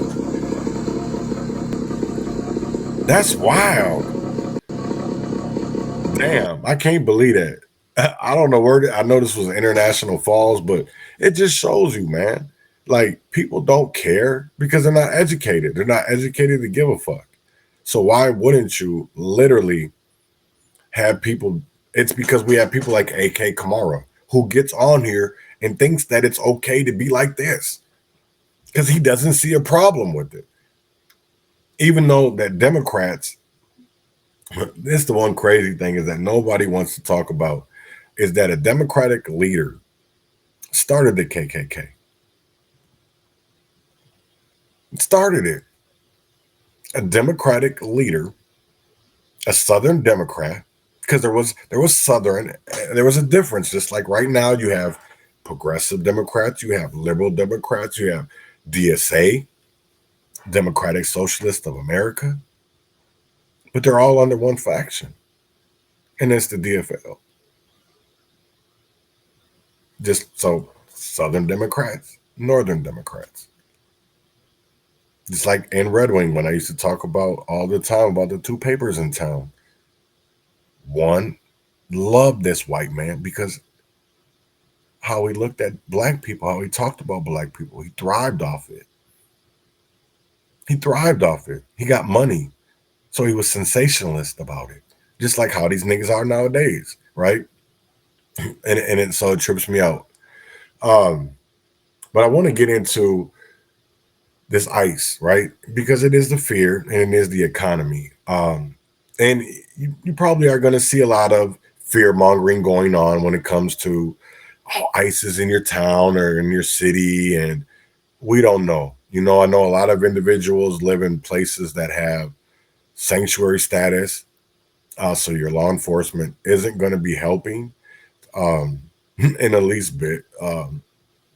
And to be honest, that's pretty much, I believe all of our faults. And that's, because elections do have consequences. And I honestly do believe this is our fault. And this is something that when you're not paying attention to what's going on around you, shit happens, right? Sure. Thanks, guys. Well, the crackdown. So, oops, I hit the wrong button. So I want to go into is that ICE talks about over 1,200 migrants were arrested this weekend in different raids all over the country, all over the nation, right? So I want to go into this. It's Fox News, and it's about almost 10 minutes long. So I want people to listen and put your thoughts in the comments in the section. You know what I'm saying? Let's have a conversation. Everybody has a voice, and let's use it, because I'll tell you like this: your story can only be your glory. I'm going to say that again. Your story is your glory, because nobody knows your story like you do. Sure. Thanks, guys. Well, the crackdown is coming into focus under President Trump's direction. ICE is racking up thousands of arrests, and this as we enter week 2 of Trump 2.0. Good morning. I'm Dana Perino. Bill is off today. Good morning, Sandra. It's great to be with you, Dana. Thanks for having me. I'm Sandra Smith. This is America's Newsroom. It was a busy weekend for sure for ICE, the agency arresting nearly 300 illegal immigrants on Saturday alone and nearly 1,000 on Sunday. ICE also lodging nearly 800 detainers, which means there is probable cause to deport. And according to Border Czar Tom Homan, this is only the beginning. Yes. But you're going to see the numbers steadily increase, the number of arrests nationwide, as we open up the aperture. Right now it's concentrating on public safety threats, national security threats. That's a smaller population. So we're going to do this on priority base, as President Trump's promised, but as that aperture opens, there'll be more arrests nationwide. And we are getting a look at how these deportations are being carried out. You can see agents loading criminal migrants onto a military plane there, the flight bound for their country of origin. One South American leader tried to turn away those flights, but he quickly reversed that policy after a fierce response from President Trump. We have more on that as we go to Peter DUC. He's live at the White House for us. What a weekend it was, Peter. And Sandra, this weekend, for a few hours at least, the Colombian president was really dug in against President Trump, and he was explaining in public why Colombia was not going to accept 2 U.S. military planes full of Colombians who had entered the United States illegally. The president said at one point, the U.S. cannot treat Colombian migrants as criminals. I deny the entry of American planes carrying Colombian migrants into our territory. The United States must establish a protocol for the dignified treatment of migrants before we receive them. But then came a 25% tariff threat that would rise to 50% after a week, and suddenly 180 degrees different. Part of the news statement said this: the president provides a presidential plane for the dignified return of his fellow citizens and will lead efforts at the Extraordinary Assembly of CELAC. Caroline Leavitt, the new press secretary, said in part the fully drafted IEEPA tariffs and sanctions will be held in reserve and not signed unless Colombia fails to honor this agreement. The visa sanctions issued by the State Department and enhanced inspections from Customs and Border Protection will remain in effect until the first plane load of Colombian deportees is successfully returned. The new president wants to deport people back to their countries of origin. These tariff threats are a way to try to keep that process moving, and that's not going to stop. if you have a person who is convicted of a violent crime, whether they're an illegal immigrant or a non-illegal immigrant, you have to go and get that person to protect the public safety. That's not unique to immigration. President Trump wakes up at Trump Doral in Miami today. Later on, a couple hours from now, he is going to huddle with House Republicans there to try to figure out. It's called ninja transfers, and today we're going to be putting the transfers to work. These things are. Damn. Hold on. Here we go. Coming right back at. They can and cannot stuff into this, what they call a big, beautiful spending bill. Sandra. No slowing down in sight. Peter DUC live at the White House for us. Peter, thank you. Dana? Let's bring in former acting ICE Director Jonathan Fahey. Want to show everybody the cover of the New York Post this morning. New tariff in town, which, of course, they're 100 for 100 when it comes to great headlines. But that was quite an amazing thing yesterday to have the Colombian president try to defy President Trump and then basically cave so badly that he was offering his own plane. Damn. Yeah, it was pretty amazing. It just really shows we have new leadership in town. And I think these countries are going to realize they're going to break out into two categories. One is going to be countries that cooperate, and the other one is going to be countries that wish they did, because he's going to make it so painful for them that it's not going to be worth it for them. So hopefully most of them will fall in the former category and cooperate, because it's not worth it for them, and there's no reason for them not to be taking their citizens back. But it really just shows a stark contrast between the new leadership and the previous leadership, which seemed to view weakness as somehow virtuous for America and always putting America last. These are people in most cases that are criminals that need to be removed from our country, and these countries should accept them back, and I think they're going to. And this was a great day for the Trump administration as far as not only for these particular migrants, but overall deterrence for people that will be coming in, and those that are here, they're going to want to fight any sort of deportation efforts. And the Colombian president might just serve as an example to others, right? So not taking your people back, it's not going to be an option. So that, I think, sets the stage. I just want to show you here. I'm not going to read them all out to everybody, but look on your screen, because these are the number of arrests and actions that have been taken in terms of this action in just week one. And it's quite extraordinary how many people are actually out there and who they can find. Based on your experience, how were they able to do this so quickly? Did they already know where these people were that they wanted to go and get them? Yes, and this really also just shows what the Biden administration hasn't been doing, because a lot of these people are sitting in local jails. So the people they say lodge detainers on, those are people in jail that the previous administration just didn't even bother to lodge detainers on. And a lot of these other people, they know exactly where they are, and they have known that that's the only reason they were able to get them. But I think a lot of the things this administration is doing, one of the things Stephen Miller talked about, I think on Friday on Fox, was about how they're creating task forces with local law enforcement and all the federal agencies to go after the illegal migrants and criminals. And this is really more than a force multiplier, because this is something the federal government routinely does with drug traffickers, gangs, human traffickers. And you get the experience of the local law enforcement in terms of locating people with the federal expertise of federal law enforcement. So it really is the numbers are going to skyrocket from these numbers, which are already at about 1,000 a day. The administration taking some heat for how they are being described as going after folks. Watch Martha Raddatz and Tom Homan this weekend. How many MS-13 members are the age of 14 to 17? Many of them. So look, if it's a national security threat, public safety threat, and what you need to understand is a case by case. Name another agency, another law enforcement agency that has those type of requirements, that they can't walk into a school or a doctor's office or on a medical campus. No other agencies have those standards. ICE officers should have discretion to decide if a national security threat or a public safety threat in one of these facilities, then there should be an option for them to make the arrest. So, but to keep all of this going, it requires funds in order to make it happen. Watch Senator Graham this weekend. They're going to deport people who are part of gangs that are criminals. There's 1.4 million who've had their case fully adjudicated, and they're still here. There's about 680,000 convicted of serious crimes. To my Republican colleagues, particularly in the House, as we fiddle, our immigration plans are hitting walls. We're not building walls, we're hitting walls. Last word to you about that point. How quickly do they need these funds in order to keep doing what they're doing? Well, I think they're going to need funds right away, but at least the most important thing that they're doing right now is by showing this show of force and show of strength, they're deterring new people from coming in. So at least we're stopping the flow, but money is necessary. But keep in mind, it cost $150 billion tax dollars for illegal immigrants to care for them with all their services just last year. So ultimately, whatever we spend, we're probably going to be netting on the other end of it over time. Right. That's a great point. Jonathan, thanks for being here. I'm sure we'll see you again. Thank you.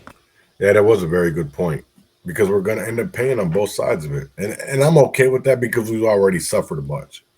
Our communities have already suffered for the fact that we focused on immigration and we haven't focused on policies, legislation, and bettering our communities. It's all been about bettering this American dream. And it's something that us as Americans will never achieve. And we need to see that. We need to honestly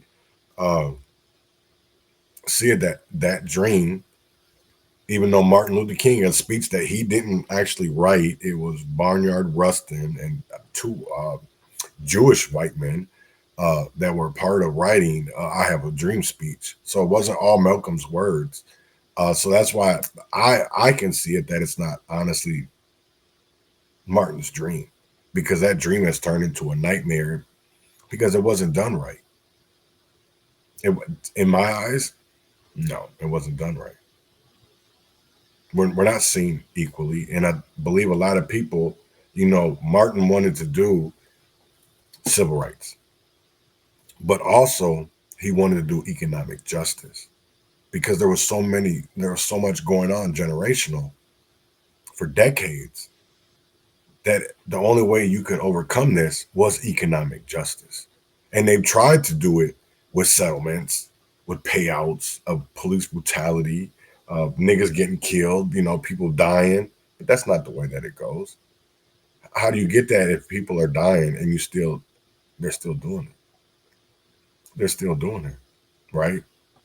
Oh yeah, and in Minnesota, it is state money too being spent on them. Oh yeah, I said people in Goodhue, ask your state rep. Have your state rep ask their county boards how much they're paying for immigrants. Goodhue County, I know that there is immigrants staying in hotels in Red Wing, Cannon Falls, and Zumbrota. So are those taxpayer dollars going to those hotels? Because it's crazy of how you have people out running the streets that are American and homeless, but yet people who don't belong here, who don't, that we started shit in their country to make them come over here. Y'all can call me whatever, phobic, whatever the fuck you want to call me. I don't care. It's just an opinion to me. I know what I am. I'm an American first. And if you call me, doesn't mean that I'm racist. It means that I'm American first.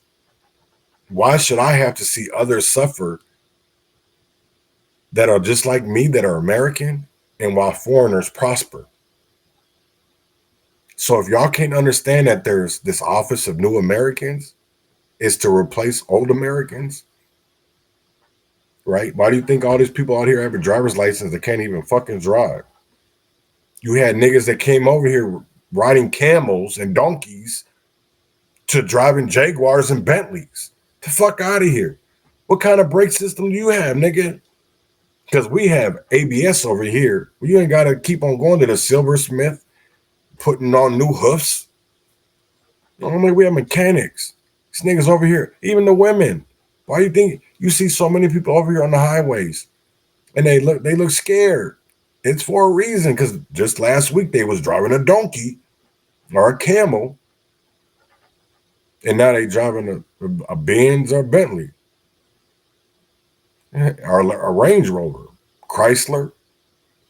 Come on, no, damn well. They're just like the whole thing with these trans. I'm not saying go get y'all's. Why is it that we have so many people that all of a sudden it was when George Floyd passed away, when he got killed, it was Black Lives Matter. And now y'all use every opportunity to turn somebody doing wrong into a hate crime instead of wanting that person just. Here's my thing of it is, man, and I'm continually going over it again, is a lot of individuals did not do hate crimes. They didn't kill a trans person because they knew it was a trans. You seen a man dressing up as a woman doing some kind of sexual shit, and when the man found out, because the motherfucker wanted to lie who they were. But so if it's, you don't want to talk about it, you don't want it to be front door business, shut the fuck up. Because y'all niggas be on the down low so much. This is one crazy part for me, right? Is there's so many people that want to call out individuals for doing this, for doing that. Listen here.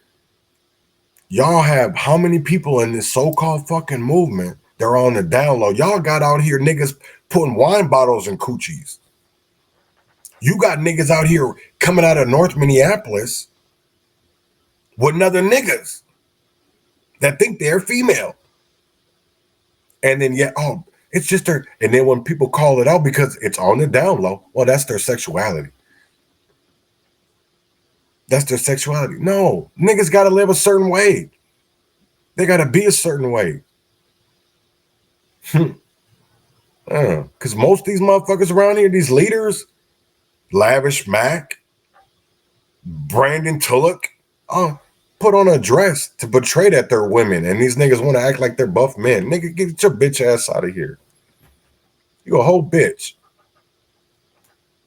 And then we have people like Elle Flowers, or Lisa Clemens, or UMCT, TC, whatever the fuck they want to call themselves. They fuck with us. Why? Because they ain't shit. Them is niggas that don't give a fuck about us. They never will give a fuck about us because they care more about money. They care about money and fame. Money and fame, not change and reform. They don't care about the consent decree is not going to get passed in Minneapolis. They don't care about that. They don't care about niggas is getting beat. You know why? Because they've already got their reparations.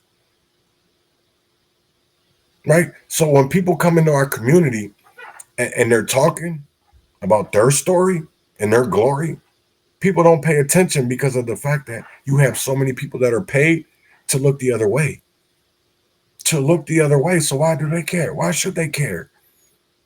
I will never understand that. I will never understand that. Damn, that's a lot of people. Holy shit. I ain't never seen this many people on here for this long. But whatever I'm talking about, whoever shared, Twitter, whatever, man, thank you. Y'all just boosted me up to almost 100 people in here. It's been almost 70 people in here for about 30 minutes. God damn, that's crazy. Thank you. I appreciate that.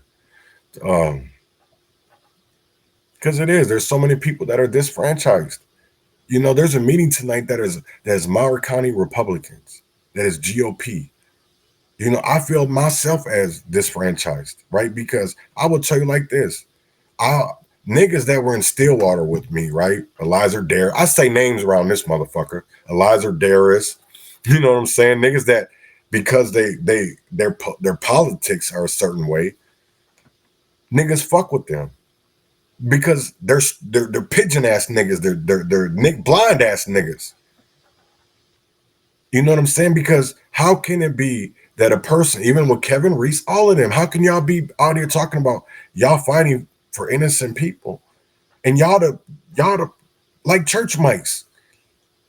But then when you go through 990 forms, you see that you're getting grants from the city, from the state, from the Minneapolis Foundation, from the Wilder Foundation, and then you're seeing these board members being on city councils, park boards, committees, even at the state, representatives, you know, senators, and then you understand are former police chiefs, former mayors. So then you understand why. You know, that's the crazy thing is like somebody was talking about Jazz Hampton, I believe his name is, right? He black dude. Supposed to be a black dude, you know, dude did turn signal, did all these other things, but honestly, nobody really knew him. So there was a question that was put out here in the Twitter world about Jazz. Nobody knew him. Not even the fakest ass motherfuckers, Lisa Clemens and Jerry McAfee and them. They didn't know him. But yet, when white people dug into him and seen that, oh wait, he was in an internship with R.T. Ryback. He worked for the Minneapolis Foundation. So he's a Minneapolis Foundation baby. So then when you look through Rob Levine's, all his shit up there, and then you look through Josh Martin or Wedge Live, and you see all these connections, even with Latricia Vitaw. You see why North Minneapolis is the way that it is, and why it's gentrified, or why it's a community that nobody, the Minnesota Teacher of the Year taught over North Minneapolis, Harvest Seeds, right there on Osa Memorial.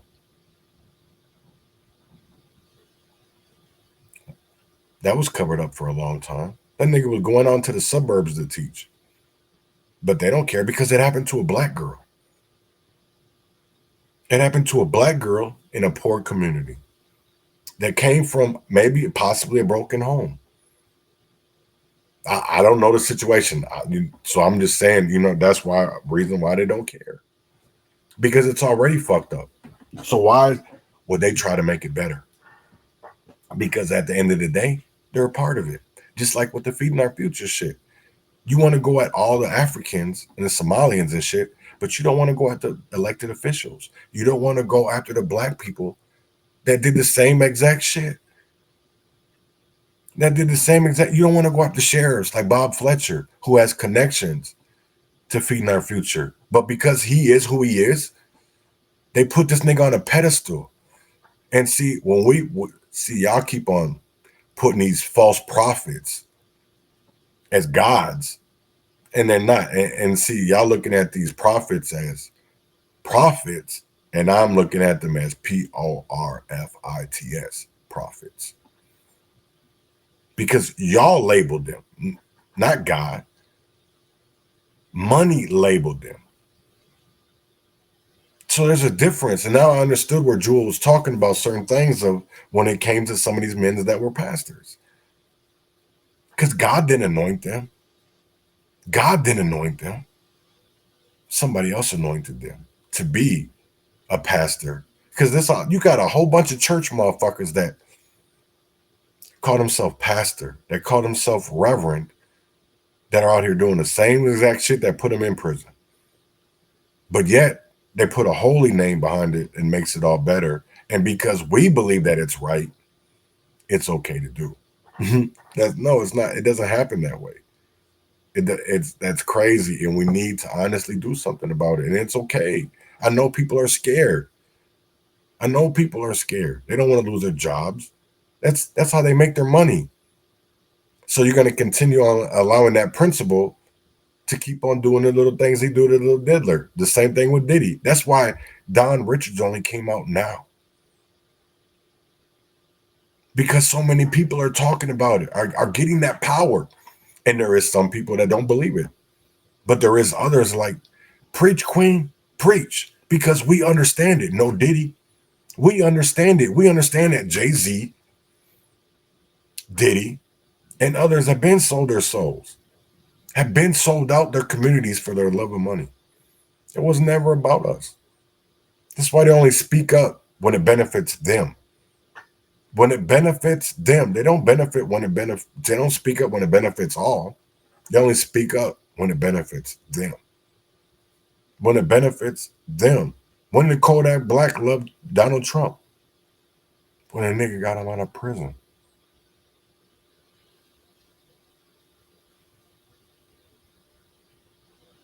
Snoop talking good about him now. Nelly talking good about him now. Soulja Boy talking good about him now. Because some of the niggas that was calling this motherfucker out years ago, they're talking different now because this nigga paid them. So there's a difference when you're a paid entertainer, celebrity to talk about people. Your words are going to be different. They're going to be way, way different. They're going to be way, way, way, way, way, way different. So that's one thing that I definitely I have to say, right? And we're almost here. I've almost been here 2 hours. But I do have new exciting coming up next month. Like I said, we are the new media. We are the new revolution. We used to say it was going to be televised. And I believe that that's how everybody's seen Rodney King. That's how everybody's seen that it was Emmett Till, Carol Bryant. But now it's the revolution of social media. The revolution is Facebook, Instagram, Rumble, YouTube, Spotify, Apple Music.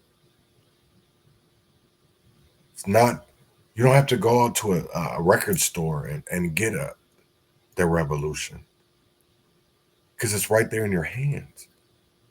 It's right there in your hands. It doesn't matter if it's Wikipedia, if it's ChatGPT. But as long as you are educating yourself to get the truth, why should it matter? Why should it matter? Because we covered a lot today, from Democrats ducking accountability to Marxist hypocrisy to the real impact of ICE policies. There's a lot to unpack, but I want to hear from you.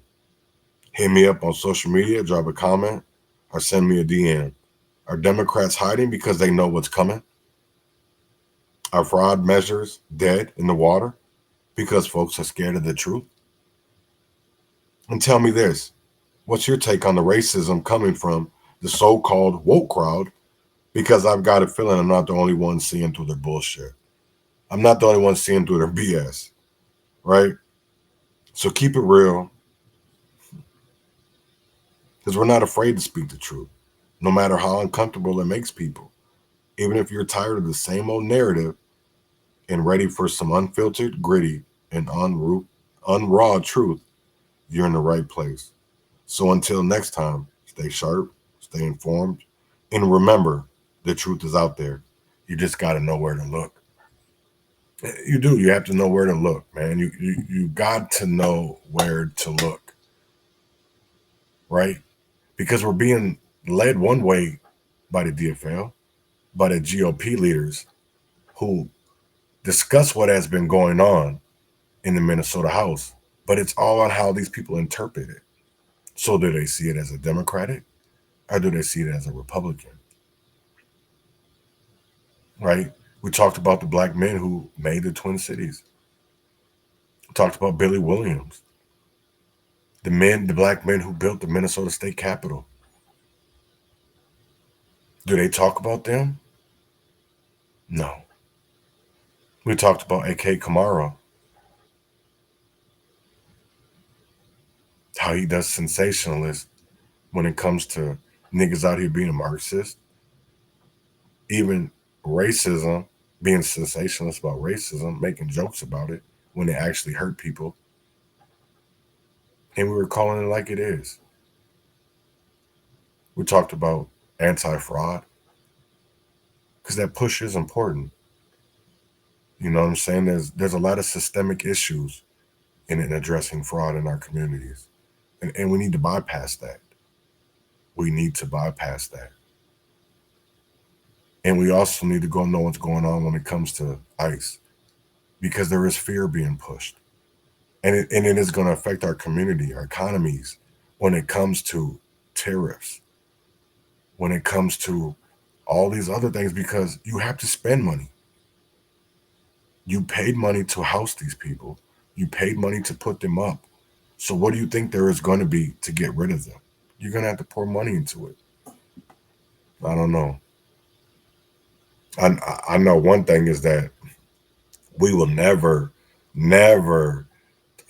probably fully ever agree on everything together. But I know on one thing we all care about. Most people care about their communities. They don't care about, all the bullshit and, who's fucking who and who's doing who. They don't give a fuck. They don't give a fuck about none of that. What they care about is, what are you done for your community? We don't care who you fucking. We don't care who you're screwing. We don't care who pussy you eating. We don't care about who dick you sucking. We don't care about who booty you fucking or who pussy you tangling with, right? What I care about is, how are we going to make our communities better? Because what happens in closed doors is none of my business. It's really none of ours. Nobody's. That's between you and God. I'm not God. I'm not an executioner. I'm not a jury. I'm not a judge. All I am is Chaz Neal, aka the Urban Conservative. And that's all I want to be. So until tomorrow, with that being said, man, win or fail, freedom or jail, heaven or hell, And here is Surviving Minnesota featuring Abstract Sam. And I'll see y'all tomorrow, 9 o'clock, same time, same place.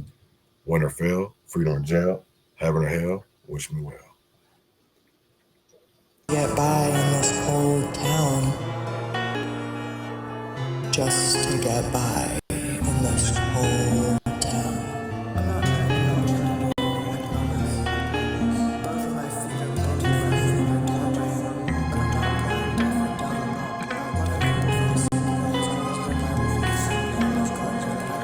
Just to get by in this cold town, just to get.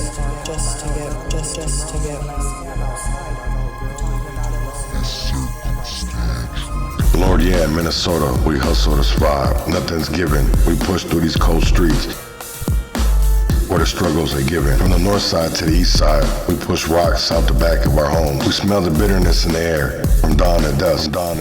We're out here alone. We move through life like soldiers on a mission, never backing down.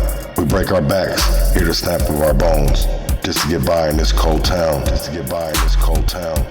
Just to get by in this cold town. Just to get by in a place where they want us to die. We plug into the system, but the system's corrupt. Spirits muted while the streets talk, rumors erupt. We were survivors, turned into consumers, just to survive the winners. We get by, just to get by, keeping our heads high when the sky's filled with lies. Just to get by in this cold town. Just to get by in this cold town. Just to get by in this cold town, in a place where they want us to die, in a place where they want us. Ask why some live in trailers, cuss like sailors, struggling to stay afloat. I paint pictures with words, like a street poet, spitting truth in every note. My grandma raced through quids on her own, helping sight. I think about her grind, find strength in myself, day and night. These words burn in my mouth, hot like sails down south. Before my brother bailed me out, we were just trying to get by. Just to get by, just to survive, we do or die like Bed-Stuy under this cold red sky. We keep it G, safe for show, for real, and keeping it lit. It's so easy to grab a shorty, smoke trees, and sip that fifth. Just to get by in this cold town. Just to get by in this cold town. Just to get by in this cold town, in a place where they want us to die. In a place where they want us to die. Just to get by in this cold town. Just to get by in this cold town. Just to get by in this cold town. Just to get by in this cold town, in a place where they want us to die. In a place where they want us to die. I'm not trying to abandon you, I promise. Both of my feet are planted firmly in your doorway, but I'm not blind, deaf, or dumb. Loving people for the sake of it has always been my rule of thumb, and I'm no gardener, but I can make anyone grow.